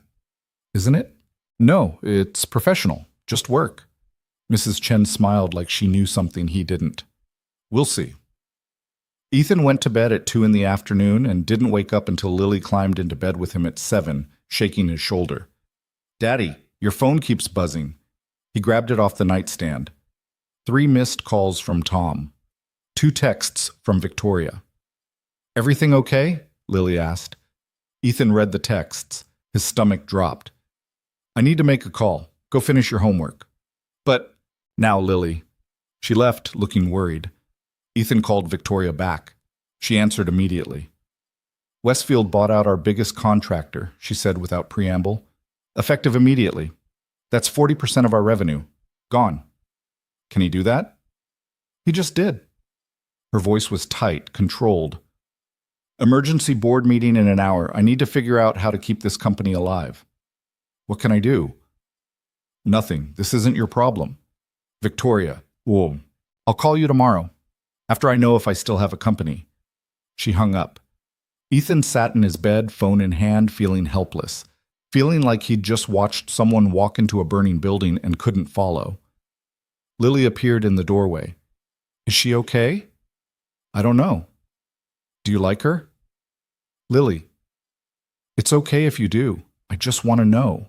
Ethan looked at his daughter, at her honest eyes and her brave face and her heart that wanted him to be happy even though her mother had left.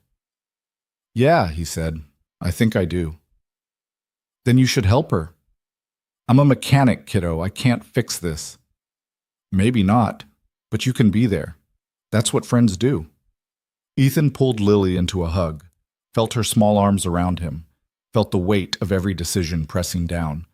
Then he made another choice without thinking it through. He got dressed, grabbed his keys, and headed for Denver. Mrs. Chen didn't ask questions when Ethan told her he needed to leave. She just nodded, kissed Lily's forehead, and said she'd stay as long as necessary. Lily hugged him tight at the door. "Be careful, Daddy." "Always am." "And tell her," Lily paused, thinking. "Tell her she's not alone." Ethan's throat tightened. "I will." The drive to Denver felt longer than it should have. Traffic was light, but Ethan's mind was racing, running through everything he knew about Victoria's situation and coming up empty on solutions. He was a mechanic. He fixed engines and transmissions and brake systems. He didn't know anything about corporate warfare or hostile takeovers, or how to fight someone like Westfield who had unlimited resources and no conscience. But Lily was right. Sometimes showing up mattered more than having answers. The Hale International building in downtown Denver was different from the Boulder facility. Taller, more glass, more statement. The lobby was empty except for a security guard who looked up when Ethan walked in. "Building's closed, sir." "I'm here to see Victoria Hale." The guard checked his computer. "You on the list?" "No, but tell her Ethan Brooks is here. She'll know who I am." The guard looked skeptical but made the call, spoke quietly into his phone. His eyebrows went up. "Okay, yes ma'am." He hung up and pointed to the elevators. 12th floor, she's waiting. The elevator ride up gave Ethan time to second-guess everything. What was he doing here? What could he possibly say that would help? Victoria had a board meeting, lawyers, people who actually understood business. She didn't need a mechanic showing up like some kind of white knight who couldn't even find the dragon. The elevator opened directly into a conference room. 6 people sat around a massive table. Ethan recognized Victoria immediately. She was at the head, still in the jeans and t-shirt from this morning, her hair still in a ponytail. The others were older, wearing suits, looking like they'd been pulled from expensive dinners or quiet evenings at home. Board members. The people who actually owned pieces of the company Victoria ran. They all turned to stare at Ethan. Victoria stood up. "Excuse me for a moment." She walked to Ethan, her expression unreadable. When she spoke, her voice was low enough that the board couldn't hear. "What are you doing here?" "I don't know. Lily said I should come." "Your 8-year-old daughter sent you?"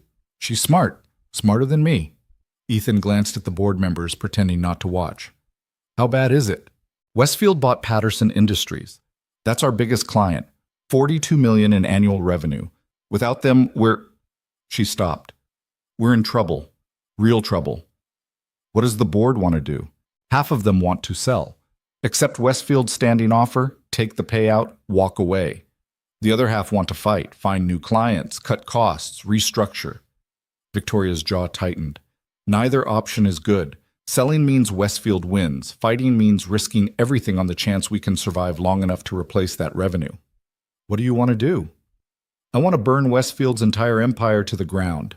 She said it flatly, honestly. "But that's not a business strategy." One of the board members cleared his throat. "Miss Hale, we need to continue." Victoria looked at Ethan. "You should go. This isn't... You don't need to be here for this." "Do you want me to leave?" She hesitated. "No." "Then I'll stay." "Ethan, this is a board meeting. It's not..." "I'll wait in the hallway, but I'm not leaving." He met her eyes. "You're not doing this alone." Something cracked in her expression. Just for a second, the CEO disappeared, and he saw the woman underneath, tired, scared, grateful. "Okay," she whispered. "Okay." She went back to the table. Ethan found a chair outside the conference room and sat down. Through the glass walls, he could see them talking. Victoria standing at the head of the table, her posture straight despite the exhaustion. The board members arguing, their voices rising and falling in rhythms Ethan couldn't quite hear. An hour passed. Then 2. Ethan checked his phone. Lily had texted him a photo of her homework, all finished, proud smile, and a message from Mrs. Chen saying she'd put Lily to bed and would stay until Ethan got home. At 10 o'clock, the conference room door opened. The board members filed out, their expressions ranging from angry to resigned. None of them looked at Ethan. The last one out was an older man, maybe 70, with white hair and a face that looked like it had forgotten how to smile. He stopped in front of Ethan. "You're the mechanic." "Yes, sir." "She talked about you. During the meeting. Said you saved the fleet inspection. Said Westfield tried to destroy us and you stopped him." "I just did my job." "No. You did more than that." The old man studied Ethan with sharp eyes. My name is Robert Chen. I was William Hale's business partner for 30 years. Watched Victoria grow up. Watched her take over this company when her father died. He paused. She's fighting a war she can't win, not alone. Not against someone like Westfield who's got unlimited resources and no soul. Then help her. I am. I voted to fight, to keep the company independent, but 3 other board members voted to sell. It's a tie. Robert's expression was grim. Victoria has the deciding vote, but if she chooses to fight and we fail, she loses everything. Her inheritance, her father's legacy, everything she's built. And if she sells, Westfield gets what he wanted all along: control, power, the satisfaction of destroying what William built because William had the audacity to tell him no. Robert put a hand on Ethan's shoulder. She's going to need someone who cares about her, not just the company. Someone who'll still be there if everything falls apart. Can you be that person? I'm just a mechanic. That's not what I asked. Ethan thought about Victoria at the gala, about the way she'd walked through a blizzard because she'd made a commitment, about the exhaustion in her eyes when she'd said she was tired of being strong. Yeah, he said, I can be that person. Robert nodded. Good, because she's about to make the hardest decision of her life. He left. The hallway went quiet. Through the glass, Ethan could see Victoria alone at the conference table, her head in her hands. He walked in without knocking. She looked up and he saw tears on her face. Not many, just enough to show she was human. They tied, she said. 3 votes to sell, 3 votes to fight. I have to decide. Ethan sat down next to her. What do you want to do? I don't know. If I sell, I lose the company, but everyone keeps their jobs. The contractors keep their contracts. 300 employees don't have to worry about whether they'll have work next month. Victoria wiped her eyes. But Westfield wins. He gets to destroy what my father built, and I have to live with that. And if you fight? If I fight, I'm betting everything on a maybe. Maybe we find new clients. Maybe we survive long enough to replace Patterson's revenue. Maybe Westfield doesn't find another way to sabotage us. She laughed bitterly.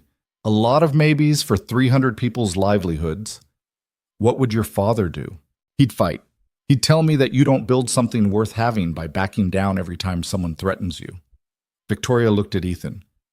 But my father also died at 58 from a heart attack brought on by stress, by working 16-hour days and fighting battles that never ended. Is that what I want? To die young defending something that might not even survive me? Ethan was quiet for a moment. Then he said something he'd been thinking since the gala. When Sarah left, I had a choice.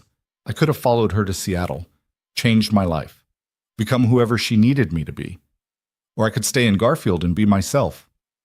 He looked down at his hands, mechanic's hands, scarred and stained and honest. I chose to stay. And for 3 years I've wondered if that was the right call. If I gave up something good because I was too stubborn to change. Did you? I don't know, but I know this. I can look at Lily and tell her I didn't compromise who I was, just to keep someone who didn't really want me. That matters. More than I thought it would.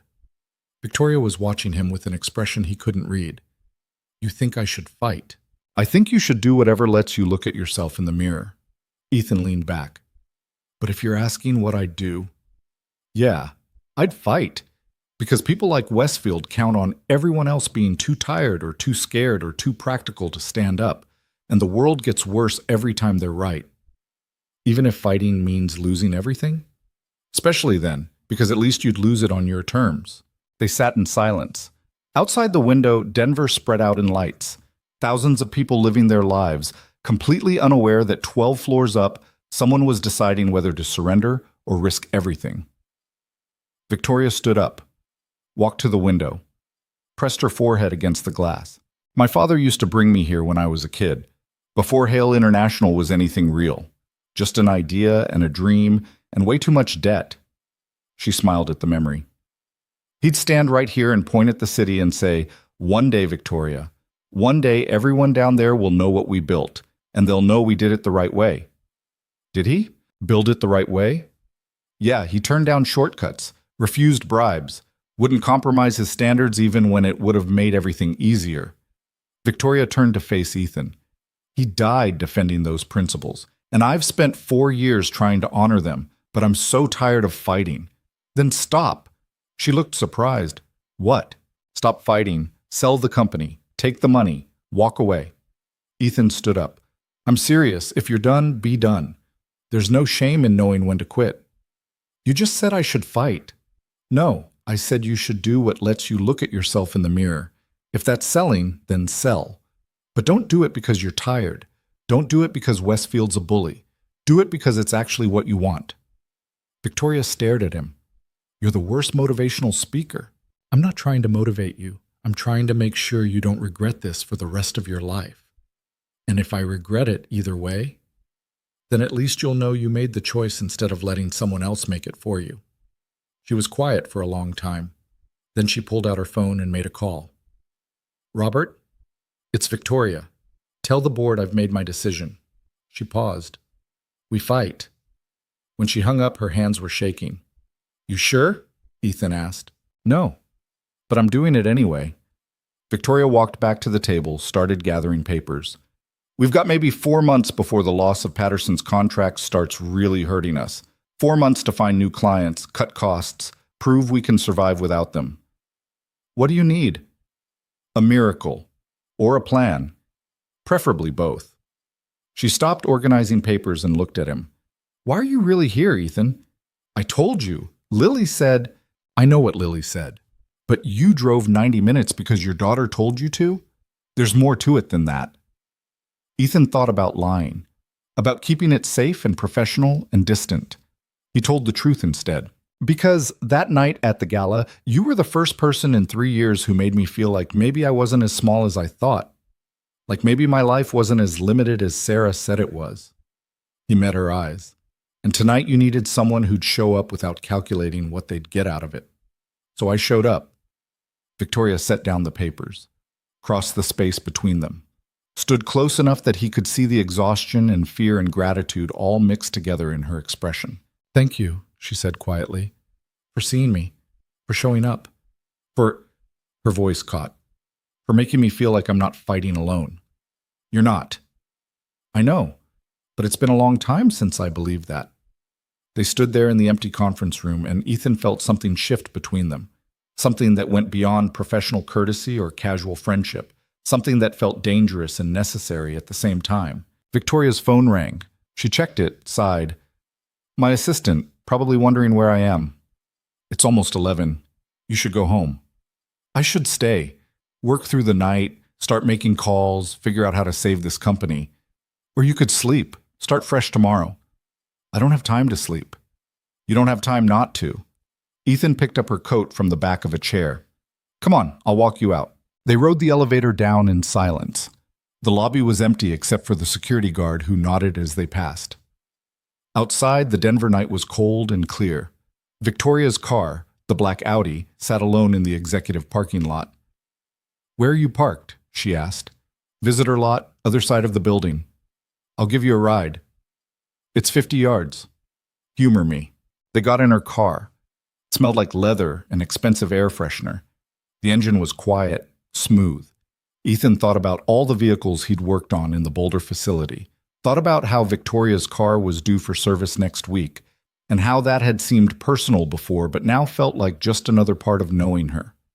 She drove around the building, pulled up next to his Tacoma, didn't turn off the engine. Thank you for coming, she said, for staying, for talking me into doing something that might destroy everything I've built. I didn't talk you into anything. You made the choice. Because you reminded me why it mattered. Victoria looked at him. Can I ask you something? Sure. If this all falls apart, if Westfield wins and I lose the company and everything goes to hell, will you? She stopped, started again. Will you still be here? Ethan thought about Robert's question, about being the person who stayed when everything fell apart. Yeah, he said, I'll still be here. Why? Because you're not just the CEO of Hale International, you're Victoria, the woman who walked through a blizzard, the person who's too stubborn to quit even when quitting makes sense. He smiled. And because someone needs to make sure you actually sleep occasionally. She laughed, tired but real. You're very bossy for a mechanic. You're very stubborn for a CEO. I know. They sat in the idling car, and Ethan knew he should get out. Should say goodnight and drive home and keep this professional. Keep it safe. Instead, he said, "Have you eaten today?" "I had coffee this morning." "That's not food." "We've had this conversation before." And I was right then, too. Ethan checked his phone. "There's a diner 2 blocks from here. Open 24 hours, nothing fancy. But the food's good and it's quiet." "Ethan, it's almost midnight. You're not going to sleep anyway. Might as well eat." Victoria was quiet for a moment, then she shifted the car into gear. "What's it called?" "Murphy's on Colfax." Murphy's Diner looked like it had been there since the 70s and hadn't seen a renovation since. Red vinyl booths, linoleum floors, a counter with stools where night shift workers and insomniacs sat nursing coffee and pie. The waitress who greeted them looked like she'd been working there since the place opened. "2?" She grabbed menus without waiting for an answer. They slid into a booth in the back. The menu was laminated and sticky. The table wobbled. Somewhere in the kitchen, a radio played classic rock at low volume. Victoria looked around like she'd just landed on another planet. "When's the last time you were somewhere this normal?" "Define normal." "Cheap coffee, vinyl booths, menus with pictures of the food." She thought about it. "College, maybe. Before Hale International became my entire life." The waitress returned. "What can I get you?" "Coffee," Victoria said. And she looked at the menu. "What's good?" "Everything's good, but the burger's best. Comes with fries." "I'll have that." "Same," Ethan said. The waitress left. Victoria wrapped her hands around the coffee mug when it arrived, like she needed the warmth. "I used to do this with my father. After long days at the office, we'd find some hole-in-the-wall diner and just—" She smiled at the memory. "We'd just sit, not talk about work, not plan strategy, just be 2 people eating burgers." "You miss him." "Every day. He was brilliant, driven, but he also knew how to stop, how to remember that there was more to life than the next deal." Victoria took a sip of coffee. "I don't think I've learned that yet." "You're here now because you dragged me here. You could have said no. I've been saying no to everything except work for 4 years. Maybe it's time I stopped." The food arrived. The burgers were massive, messy, perfect. They ate in comfortable silence while the diner hummed around them, a couple arguing quietly in the next booth, a trucker at the counter scrolling through his phone, a waitress refilling coffee cups with practiced efficiency. Normal life. The kind Victoria had left behind somewhere between college and CEO. "Can I tell you something?" Victoria said. "Yeah. I'm scared about tomorrow, about the next 4 months, about whether I just made the biggest mistake of my life." She set down her burger. "But sitting here right now, I don't feel scared. I feel normal? No. I feel like I'm exactly where I'm supposed to be." She looked at him. "Does that make sense?" "Yeah, it does." They finished eating, split the check despite Victoria's protest that she could expense it, walked back to her car through the cold Denver night. "Thank you," Victoria said when they reached her Audi, "for tonight, for showing up, for reminding me that I'm not just a company that needs saving." "You're not. You're a person who's fighting for something that matters. I hope you're right." "I am, but you won't believe me until you win." She smiled. "Probably not." Ethan got in his truck and followed Victoria's taillights until she turned toward Cherry Creek, and he turned toward the highway. The drive back to Garfield was long and dark and gave him too much time to think. About Victoria making impossible choices, about Westfield trying to destroy everything she'd built, about the fact that Ethan had somehow gone from letting a stranger sit at his table to driving 90 minutes in the middle of the night because she needed someone who'd show up. He got home at 2 in the morning. Mrs. Chen was asleep on the couch again. Ethan covered her with a blanket, checked on Lily, still asleep, still peaceful, and collapsed into his own bed. His phone buzzed. "Victoria." "I'm home. Thank you again for everything." He typed back, "Get some sleep." "You too. See you Monday?" "Monday." He set his phone down and stared at the ceiling. Somewhere in Denver, Victoria was probably still awake, still working, still fighting a war that might destroy her. And somehow, Ethan had become part of it. The next 4 weeks were brutal. Victoria threw everything into finding new clients. Ethan heard about it through Tom, who heard about it from the office gossip network. She was traveling constantly, making pitches, taking meetings, working 18-hour days trying to replace the revenue Westfield had stolen. Ethan kept working on the fleet, Mondays and Wednesdays in Boulder, maintaining vehicles and trying not to think about the fact that every van he fixed might be pointless if the company didn't survive. He saw Victoria occasionally, brief moments in parking lots or hallways. She always looked tired, always looked like she was running on coffee and determination and nothing else. "You okay?" he asked one morning when he found her in the Boulder garage at 6 a.m. "Fine. Just needed to check something." She was looking at her Audi like it had personally offended her. "What's wrong?" "Check engine light came on yesterday. I don't have time to deal with it, but I also can't afford to have my car die in the middle of nowhere." "Pop the hood." She did. Ethan spent 10 minutes checking connections, running diagnostics with a scanner he kept in his toolbox, found the problem, a loose oxygen sensor, and fixed it in 5 minutes. "All set." Victoria looked at him. "That's it?" "That's it. Just needed to be tightened. I was going to take it to a dealer. They would have charged me $200. Probably. But they would have also tried to sell you services you don't need." Ethan closed the hood.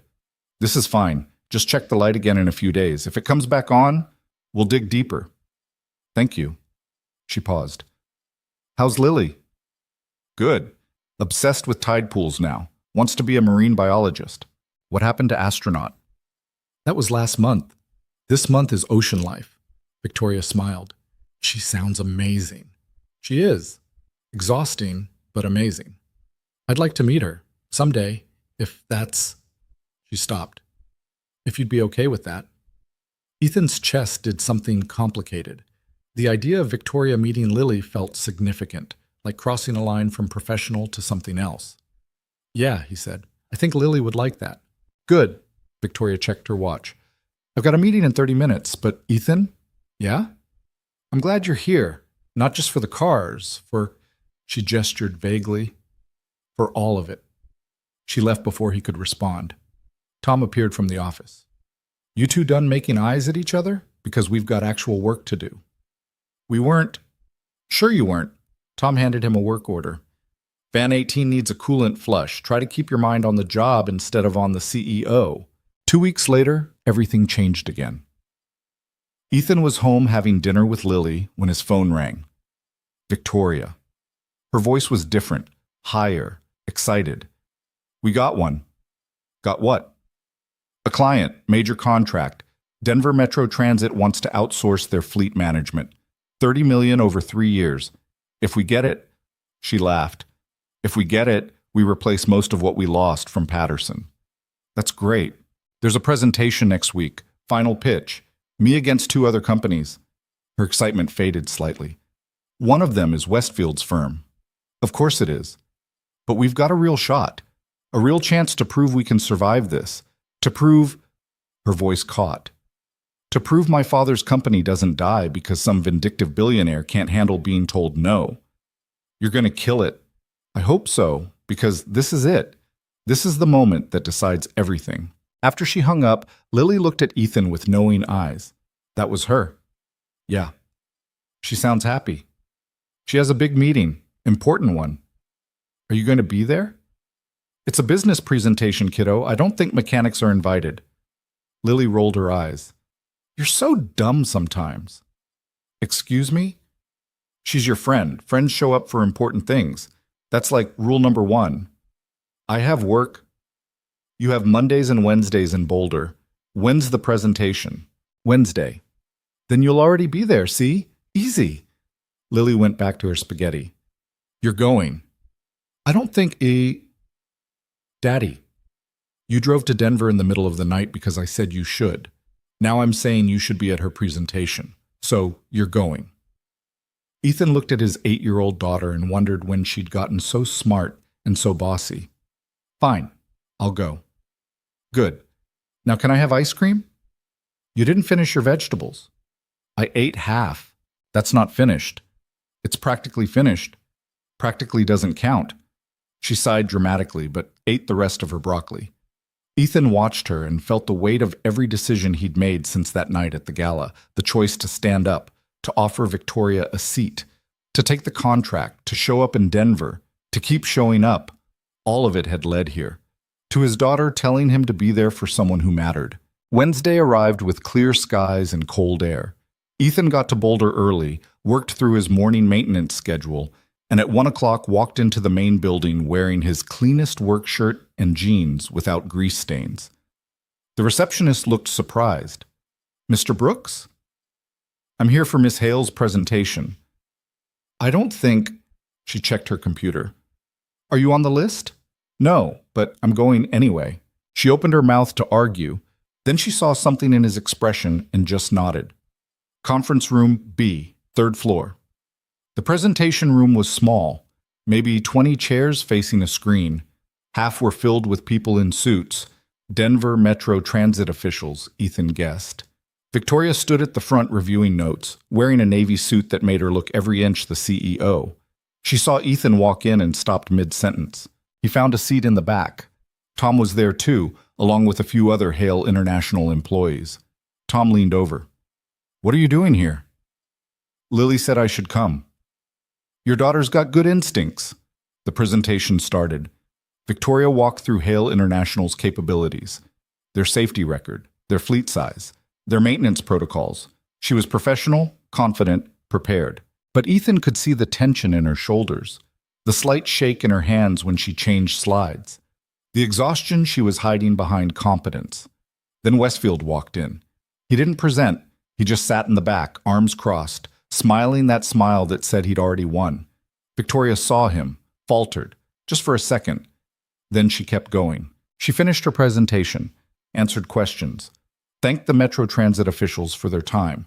They nodded politely, made non-committal noises, said they'd make a decision within the week. After they left, Westfield approached Victoria. Ethan stood up instinctively. "Nice presentation," Westfield said. "Very thorough, very professional." "Thank you.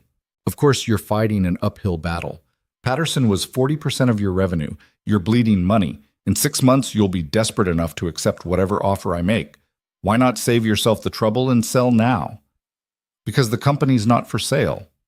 "Everything's for sale, Victoria. It's just a question of price." Westfield's smile widened, in desperation. "I'm not desperate. Not yet. But you will be." He turned to leave, paused. "Oh, and Victoria? Tell your mechanic friend to stop glaring at me. It's unprofessional." He walked out. The room went quiet. Victoria stood there, shaking, not with fear, with rage. Ethan walked to the front. "You okay?" "No, I'm—" She stopped, breathed. "I hate him. I hate that he's right. We are desperate. We are bleeding money. And in 6 months I might have to sell just to keep everyone employed." "You don't know that." "Don't I? Even if we get this contract, it's barely enough. We're still vulnerable, still 1 bad quarter away from collapse." Victoria sat down heavily. "Maybe I should have sold. Maybe fighting was the wrong choice." "You don't believe that." "I don't know what I believe anymore." The room was emptying, Tom and the others filing out, giving them privacy. Ethan sat down next to Victoria. "When Lily was 5, Sarah left," he said. "For 2 months, I didn't know if she was coming back. Didn't know if I'd be raising Lily alone or if we'd be a family again." He looked down at his hands. "Every day I had to choose. Give up and fall apart, or keep going and hope it worked out." "Did it work out?" "Sarah didn't come back. But Lily and I, we survived. We built something, just the 2 of us." Ethan looked at Victoria. "You're in that same place. You don't know if this works out, but you keep going anyway, because that's what you do when something matters." Victoria's eyes were wet. "What if it's not enough?" "Then at least you'll know you tried everything, that you didn't give up just because some rich asshole tried to bully you into it." She laughed despite the tears. "You really don't like him." "I really don't." They sat in the empty conference room, and Ethan felt the weight of everything Victoria was carrying. The company, the employees, her father's legacy, the war she was fighting against someone who had more money, more power, more everything.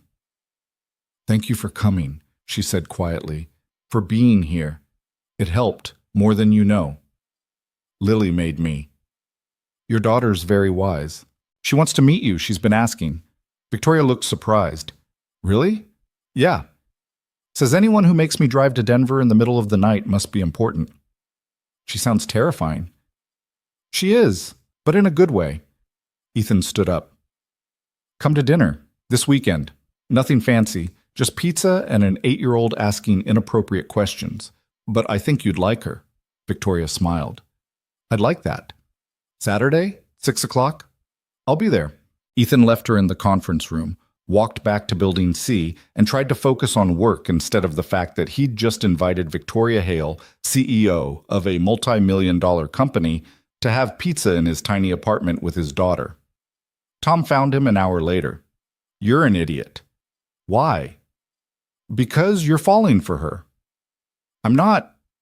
Yes, you are. And she's falling for you. And this is either going to be the best thing that ever happened to both of you or a disaster that destroys everything. Tom leaned against the van Ethan was working on. But hey, at least it won't be boring. Ethan didn't argue, mostly because Tom was right. Saturday came too fast.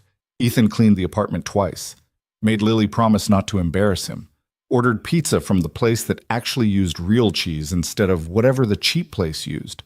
Victoria arrived at 6 sharp, wearing jeans and a sweater, looking nothing like a CEO and everything like a person who was nervous about making a good impression.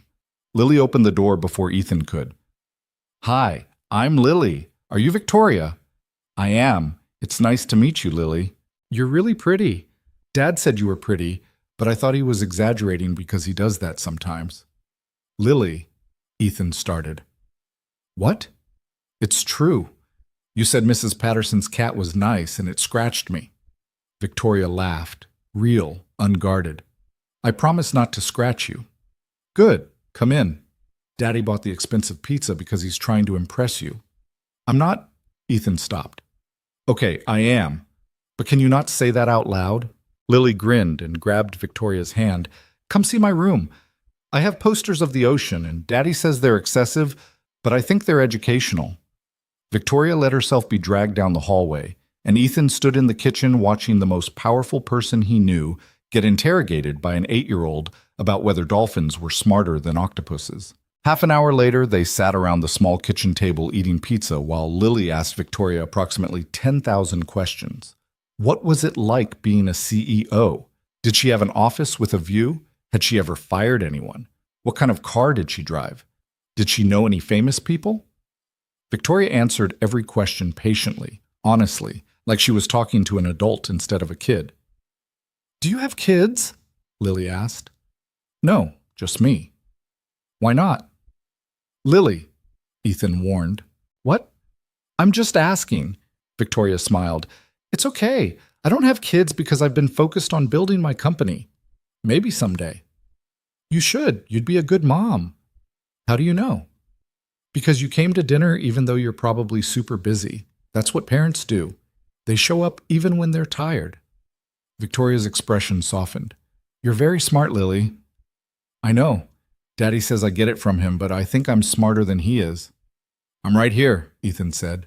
I know, which is why I'm being nice. After dinner, Lily convinced Victoria to watch a documentary about coral reefs. They sat on the couch, Lily in the middle, Ethan on one side, Victoria on the other, and watched fish swim across the TV screen while Lily provided running commentary about which species were her favorites and why. At 8:30, Lily started yawning. Bedtime, Ethan said. But I'm not tired. Yes, you are. Go brush your teeth. Lily hugged Victoria before she left. You should come back. Daddy's happier when you're here. Lily, it's true. Don't argue with me. I'm 8. She disappeared into the bathroom. Ethan and Victoria sat on the couch in suddenly awkward silence. I'm sorry, Ethan said. She's wonderful. She's wonderful. Victoria looked at him. And she's right. You are happier.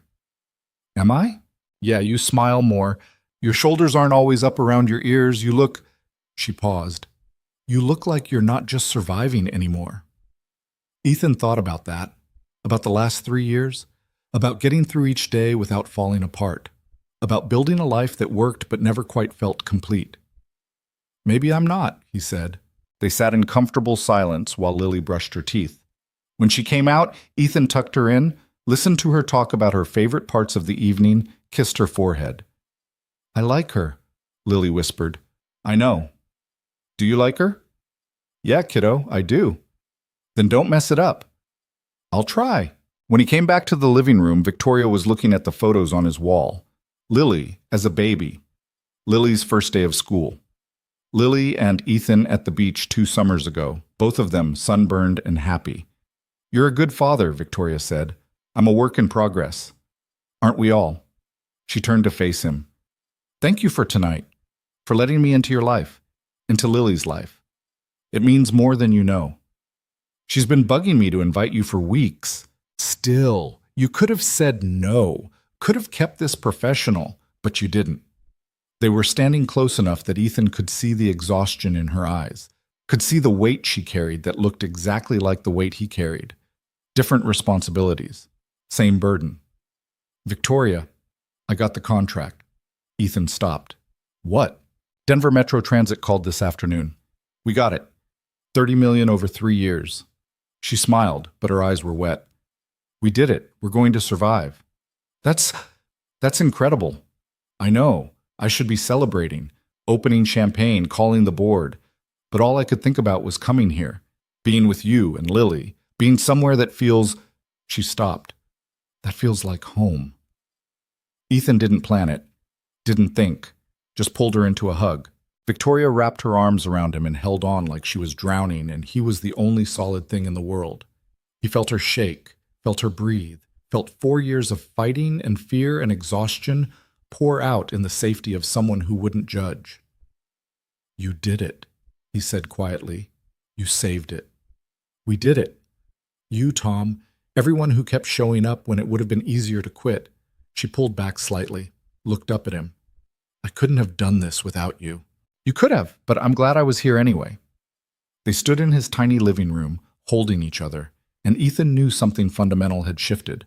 This wasn't professional anymore, wasn't casual friendship. This was real, complicated, terrifying. Victoria must have felt it too because she stepped back, putting careful distance between them. I should go. It's late and you have work tomorrow. Yeah, okay. She gathered her coat. Ethan walked her to the door. Thank you, she said again, for everything. Any time. She paused in the doorway. Ethan, that thing Lily said, about you being happier when I'm here? Yeah? I'm happier when I'm here too. She left before he could respond. Ethan stood in the doorway watching her drive away, feeling like he'd just jumped off something high without checking if there was water below. In her room, Lily called out, Did you mess it up? Go to sleep, Lily.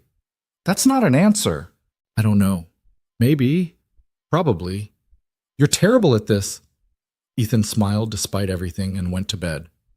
His phone buzzed. Victoria.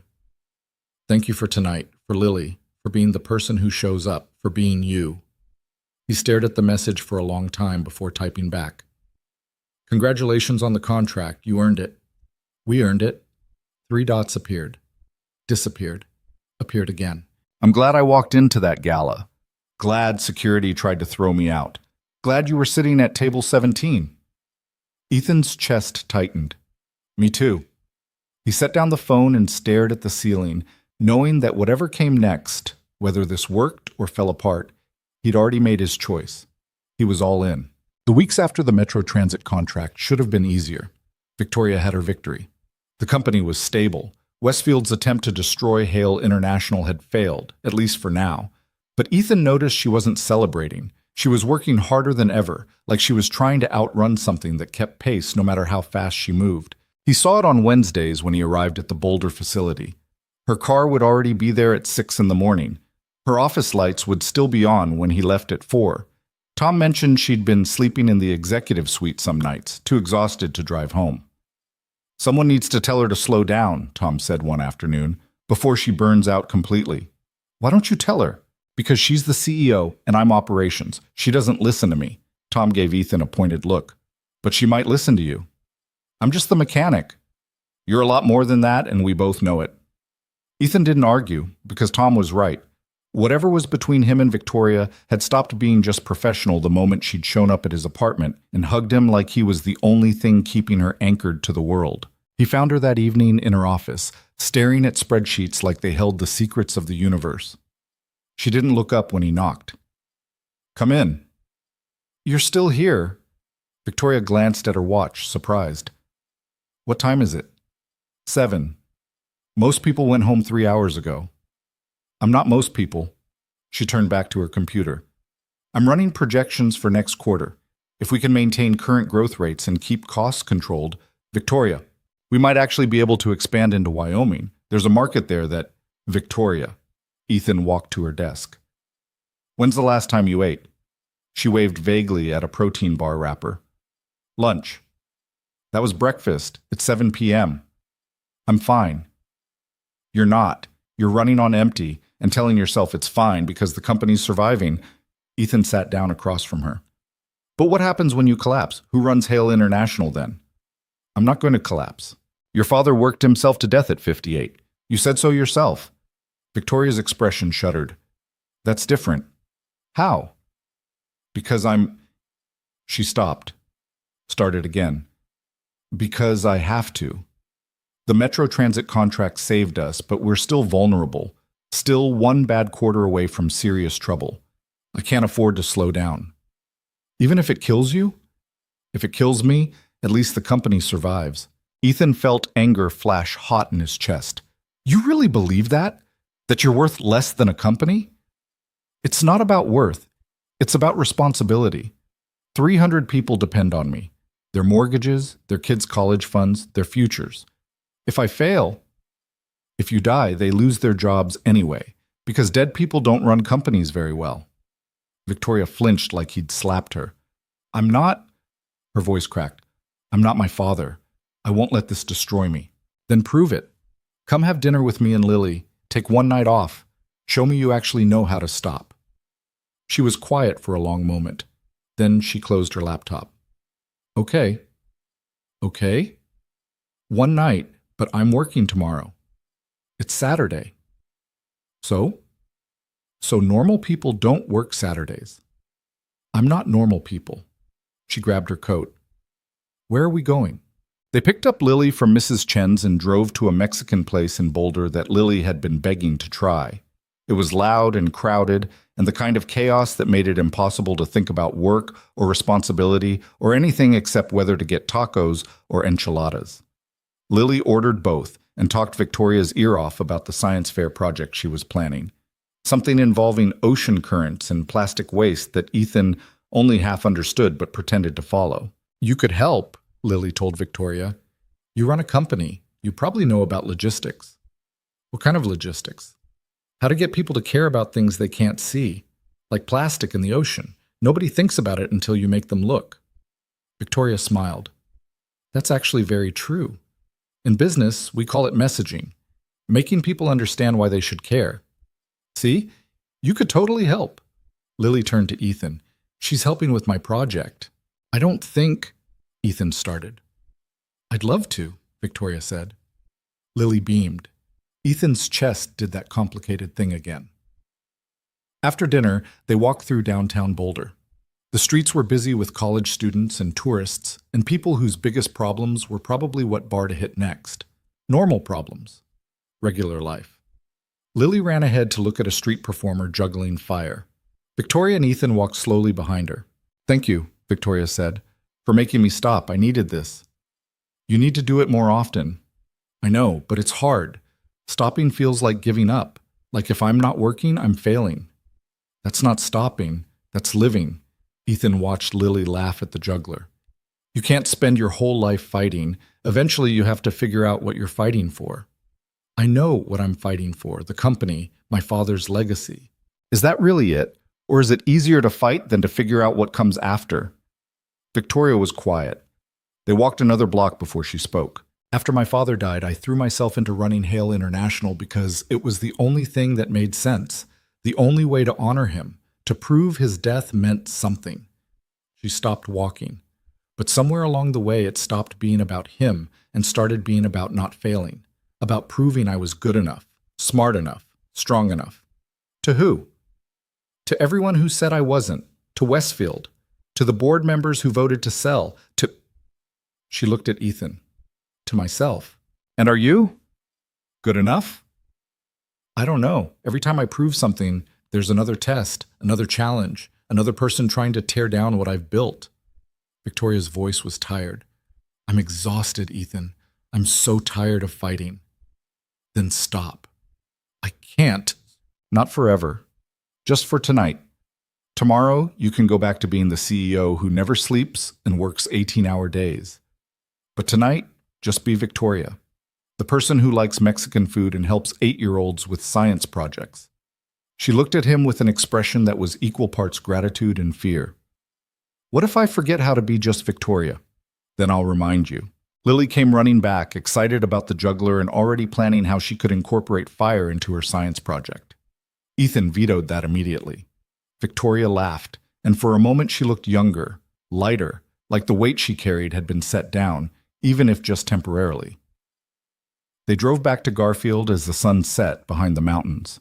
Lily fell asleep in the back seat, her head against the window. Victoria rode in the passenger seat, quiet and thoughtful. Can I ask you something? She said as they crossed into Garfield County. Sure. When Sarah left, how did you know you'd be okay? Ethan thought about those first months, the panic, the fear, the absolute certainty that he was going to fail Lily because he didn't know how to be both parents. I didn't know.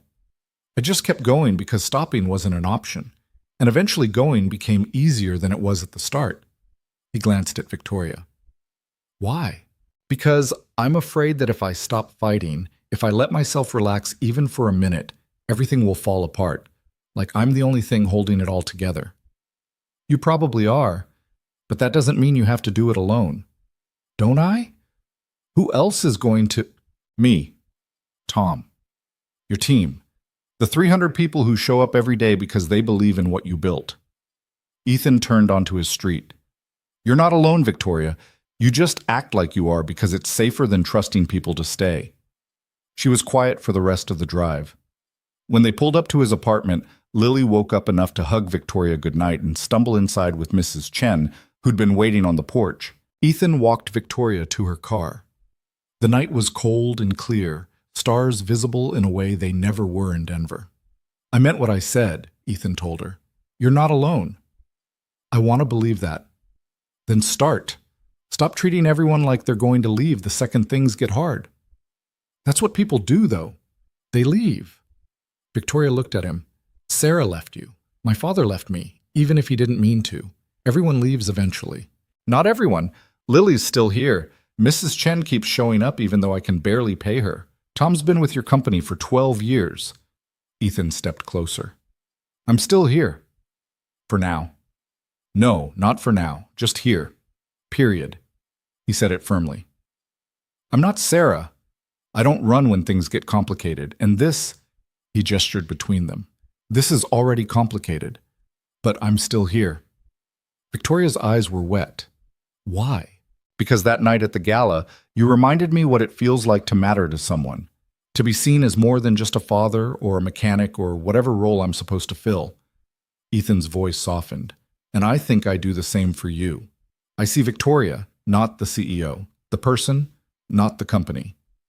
You do. She wiped her eyes. You make me feel like I'm enough just as I am, like I don't have to earn it. You don't. They stood in the cold, close enough to touch, but not touching, and Ethan felt the weight of everything unspoken between them.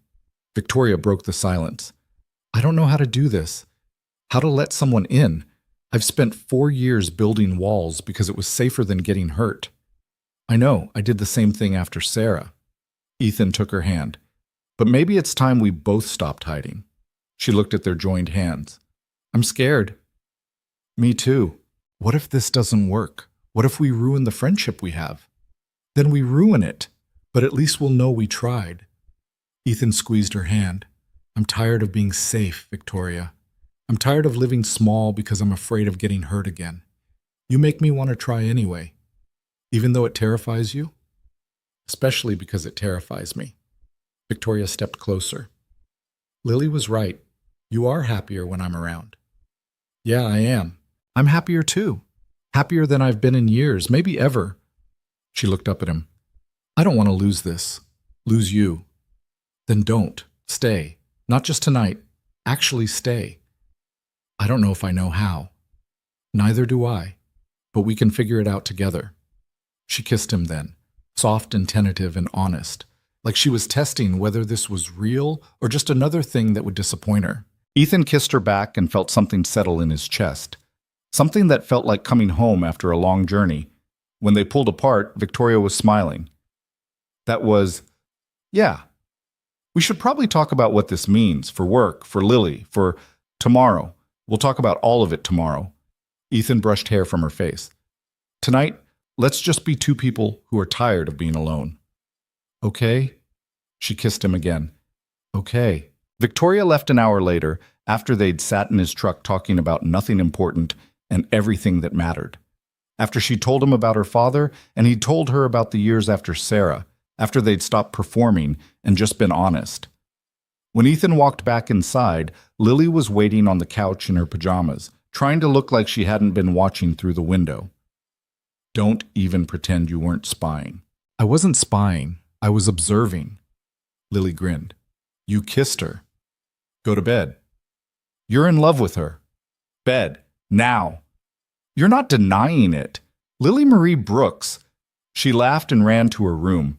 Ethan followed, tucked her in, listened to her talk about how she knew this would happen and how she was clearly smarter than both of them.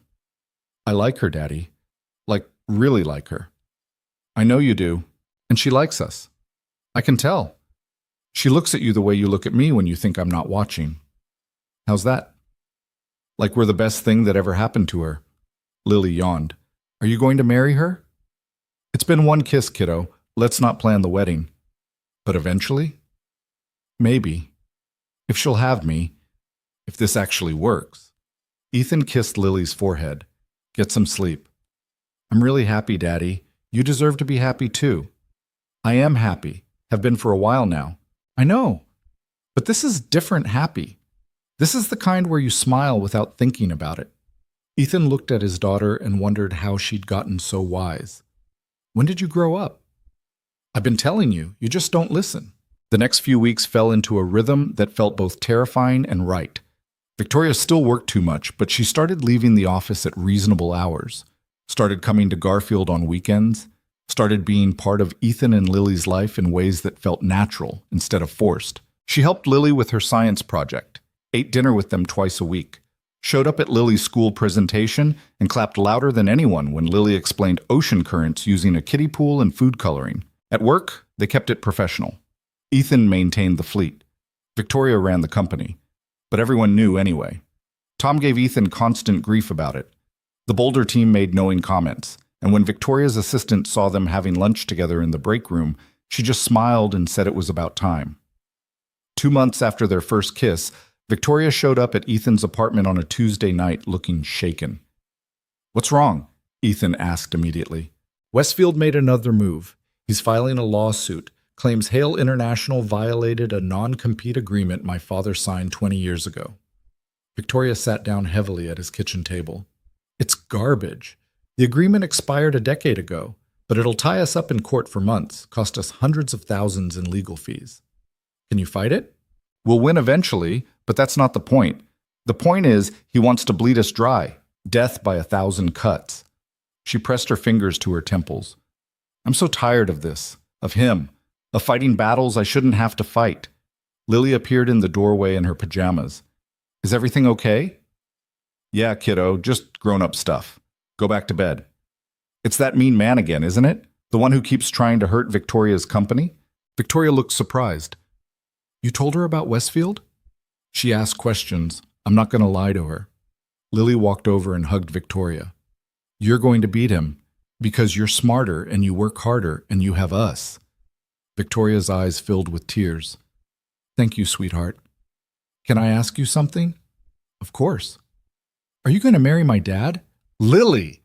Ethan felt his face flush. What? It's a reasonable question. You're here all the time. You make him happy. I like you. Seems like marriage is the logical next step. Victoria laughed despite the tears. Your daughter is terrifyingly direct. She gets it from her mother. I do not. I get it from you. You're terrible at hiding your feelings. Lily looked at Victoria seriously. So are you? Am I what? Going to marry him? Victoria glanced at Ethan. He shrugged helplessly. There was no stopping Lily when she got like this. I don't know, Victoria said honestly. We haven't talked about it. Why not? Because it's complicated. I have a company. Your dad has a life here. I live in Denver. There are a lot of things to figure out. Those aren't complications. Those are just details. Lily yawned. You love each other. The rest is just logistics. And you're good at logistics. She went back to bed, leaving Ethan and Victoria sitting in stunned silence. She's terrifying, Victoria said finally. I know. She's also right. Ethan looked at Victoria, at the exhaustion and fear and hope all mixed together in her expression. About which part? All of it. I do love you. I have for a while now. I just didn't know how to say it. Ethan's chest tightened. Victoria, you don't have to say it back. I know this is fast. I know we're still figuring things out. But I wanted you to know. She stood up. I should go. Let you process. I love you too. She stopped, turned around. What? I love you. I've probably loved you since you walked through that blizzard. I just didn't let myself admit it because I was scared. Ethan crossed to her. But I'm done being scared. I'm done playing it safe. I love you, Victoria Hale. I love your stubbornness and your drive and the way you treat Lily like she matters. I love that you make me want to be better than I thought I could be. Victoria kissed him. Hard, desperate, like she'd been holding back and finally let go. When they broke apart, she was smiling. So what do we do now? I don't know. Figure it out as we go? That's terrifying. Yeah, but we'll do it together. They spent the rest of the night on his couch talking about the future, about whether Victoria could run Hale International from Garfield part-time, about whether Ethan could expand his work to include more of Victoria's clients, about how to blend their lives without losing what made each of them who they were. It wasn't perfect. There were arguments about logistics and schedules and who would compromise what. But they talked through it honestly, and by the time Victoria left at midnight, they had the outline of a plan. The lawsuit from Westfield dragged on for 3 months. Every week brought new motions, new delays, new attempts to drain Hale International's resources. Victoria fought back with everything she had. Ethan stood beside her, reminding her to eat and sleep and remember that she was more than the battles she fought. Then, in late October, everything shifted. Westfield made a mistake, a small one. He filed a motion using information that wasn't public, information he shouldn't have had access to unless someone inside Hale International was feeding it to him. Victoria's lawyers caught it, traced it back to Westfield's team, proved corporate espionage. Not only did the lawsuit get thrown out, but Westfield's company faced sanctions, fines, and worst of all for someone like him, public humiliation. Victoria called Ethan from the courthouse. We won. Not just the lawsuit, everything. Westfield's been ordered to pay our legal fees and stay away from Hale International. It's over. Are you okay? She laughed. I'm free. For the first time in 4 years, I'm actually free. They celebrated that night at Murphy's Diner, the same place they'd gone after the board meeting. Same cheap coffee and massive burgers. But this time, Victoria wasn't fighting for survival. She was celebrating winning a war she'd been fighting since before they met. What are you going to do now? Ethan asked. I don't know. Run the company without constantly looking over my shoulder. Sleep past 5 a.m. Spend more time in Garfield. She smiled. Spend more time with you and Lily. She'd like that. She's already planning Thanksgiving and insisting you have to be there. I wouldn't miss it. They sat in comfortable silence for a moment. Then Victoria reached across the table and took his hand. I've been thinking about what Lily said, about marriage. Ethan's heart jumped. Yeah? Not now. We're not ready, but someday. She squeezed his hand. I want someday with you, with both of you. I want the messy, complicated, beautiful life that comes with being part of a family. Even though it's terrifying? Especially because it's terrifying. You taught me that. Taking the risk is better than playing it safe. Ethan smiled. Lily's going to say she called it. She did. Your daughter's insufferably smart. She gets it from me. She really doesn't. They laughed and Ethan felt something settle in his chest. something that felt like the future he'd stopped letting himself imagine after Sarah left. 3 months later, on a cold February morning, Victoria moved half her office to Garfield. Not permanently. She still needed to be in Denver for board meetings and major decisions, but enough that she could work from the small second bedroom in Ethan's apartment 2 days a week. Enough that Lily started calling her almost mom, and Victoria stopped correcting her. It wasn't perfect. There were still arguments about work-life balance and whose turn it was to make dinner, and whether Lily's science projects were getting too ambitious. But they made it work because they'd both decided that being together was worth the complications.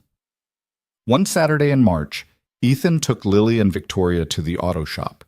He'd been working on something in secret for weeks, and it was finally ready. "What is it?" Lily demanded. "You'll see." In the back bay sat a car covered by a tarp.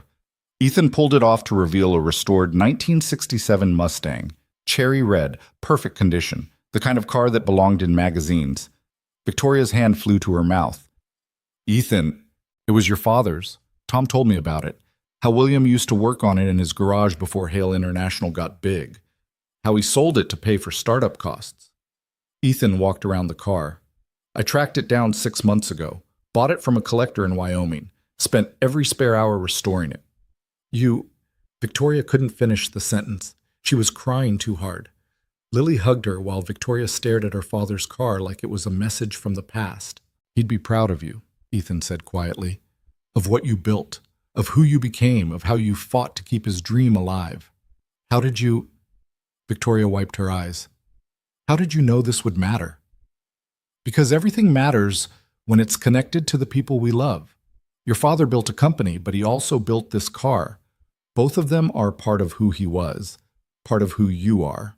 Victoria kissed him there in the garage, with Lily cheering and the Mustang gleaming in the afternoon light.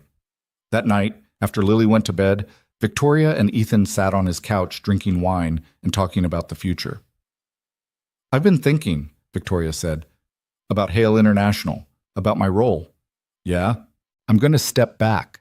Not completely, but I'm promoting Tom to COO, giving him more authority. Trusting my team to handle things I've been trying to control myself." She looked at Ethan. "Because you were right. I can't spend my whole life fighting. Eventually, I have to figure out what comes after." "And what comes after?" "This. Us. Building something that matters outside of boardrooms and contracts." She smiled. "Maybe even having kids someday. If you're open to that." "You want more kids?" "I want everything I thought I couldn't have because I was too focused on work. I want lazy Sundays and family dinners and science projects that set off the smoke alarm." Victoria took his hand. "I want a life with you, the real kind. Not the kind where work comes first and everything else fights for scraps." Ethan pulled her closer. "Lily would lose her mind if she heard you say that." "Then let's tell her, tomorrow, as a family. We're not married. Not yet. But we will be, when we're ready. When it feels right." Victoria kissed him. "Is that okay?" "Yeah, it's more than okay." They sat in comfortable silence, and Ethan thought about the night at the gala, about how he'd stood up without thinking because someone needed help, about how that one choice had led here, to a life he never could have imagined but couldn't picture living without. The next morning, Lily burst into Ethan's room at 7 a.m. "Victoria's car is still here. Did she sleep over?" "Lily, in your room?" "We're adults. Gross, I don't want details."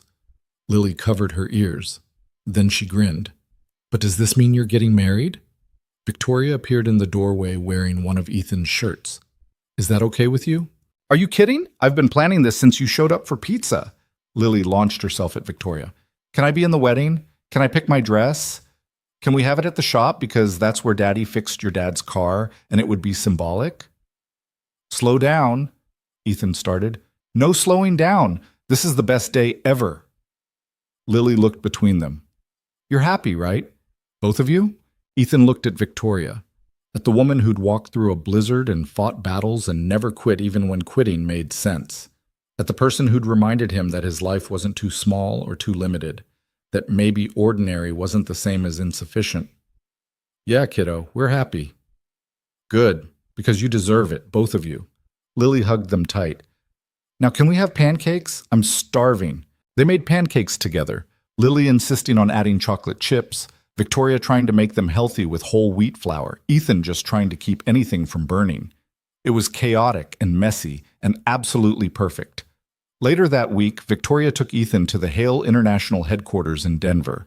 Not for a meeting, not for work, just to show him something. She led him to the top floor, to a hallway he'd never seen before. On the wall hung photos.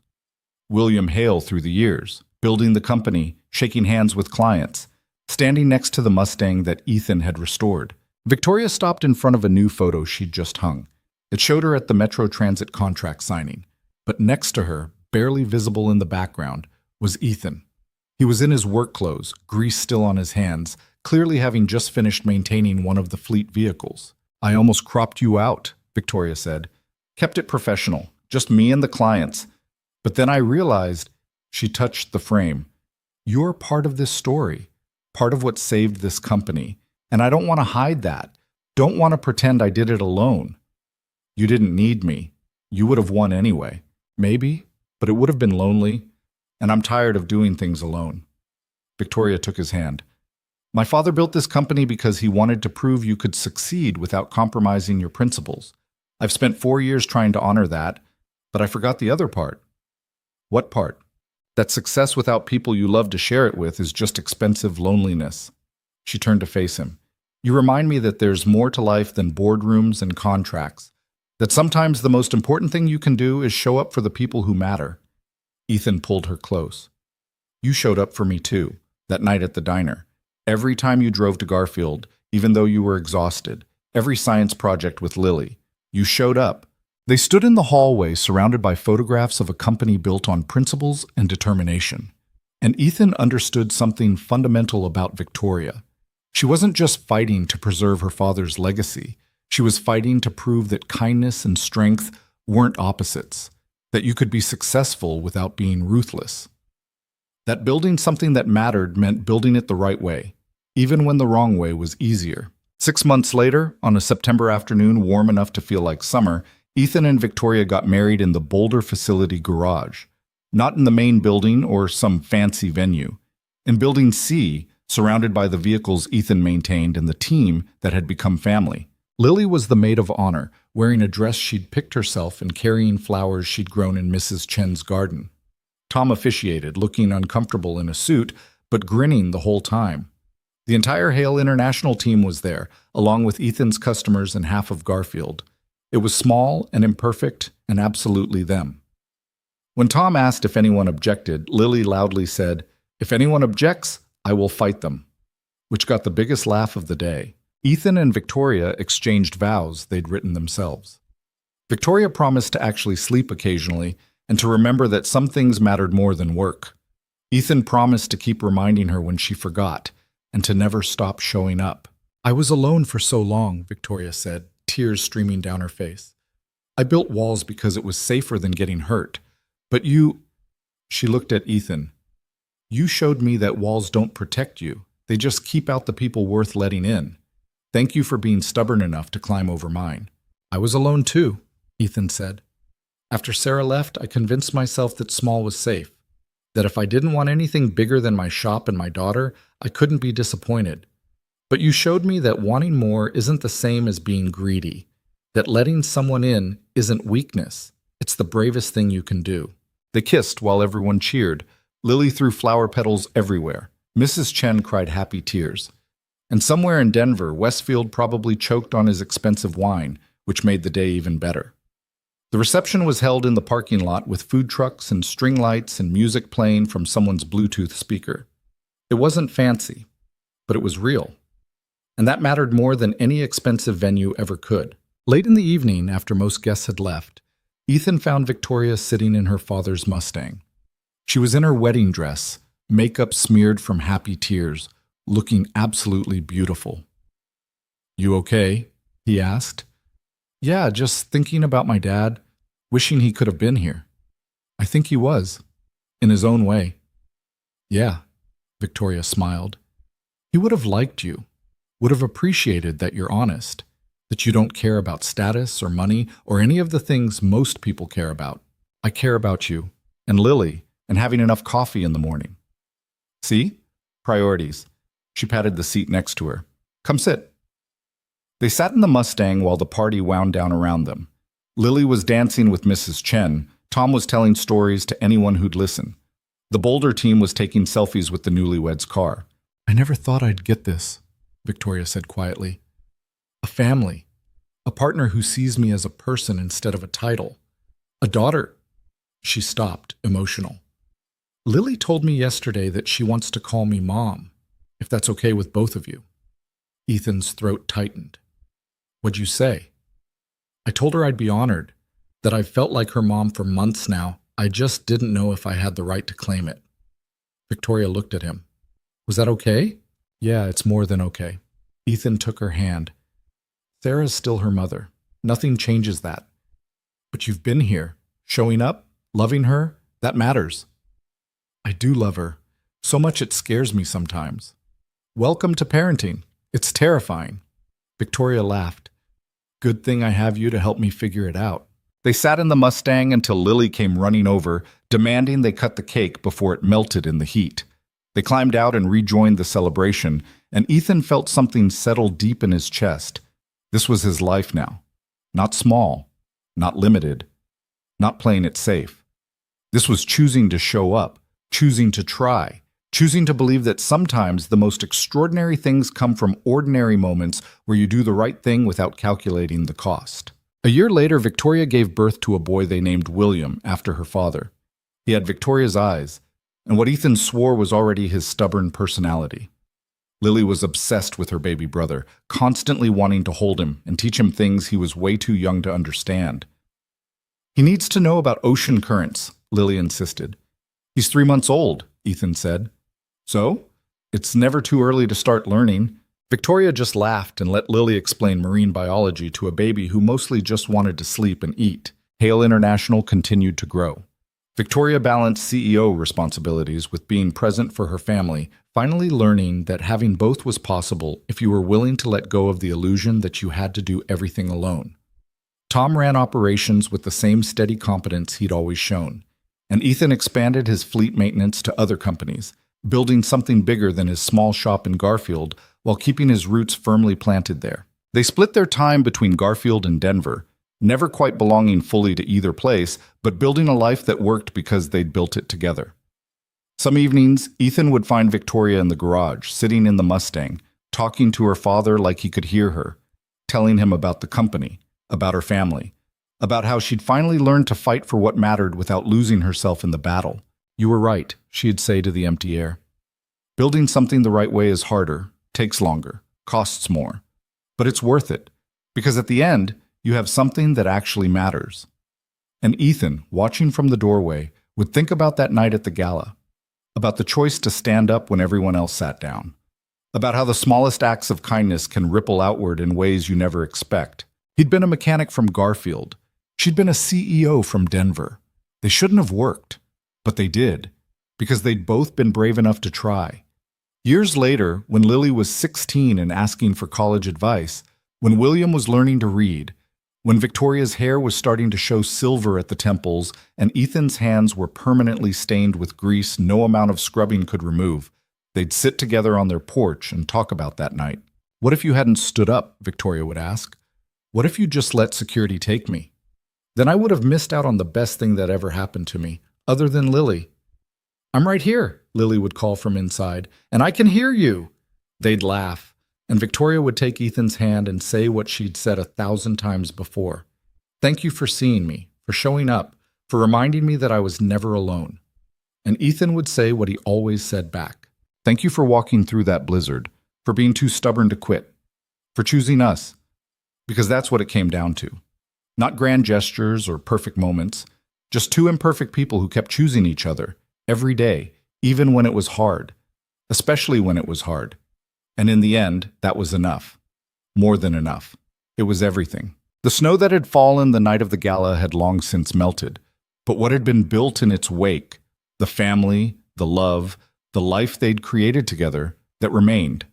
Solid, real, lasting. Not because it was easy, but because they decided it was worth fighting for. And some things, Ethan had learned, are always worth the fight.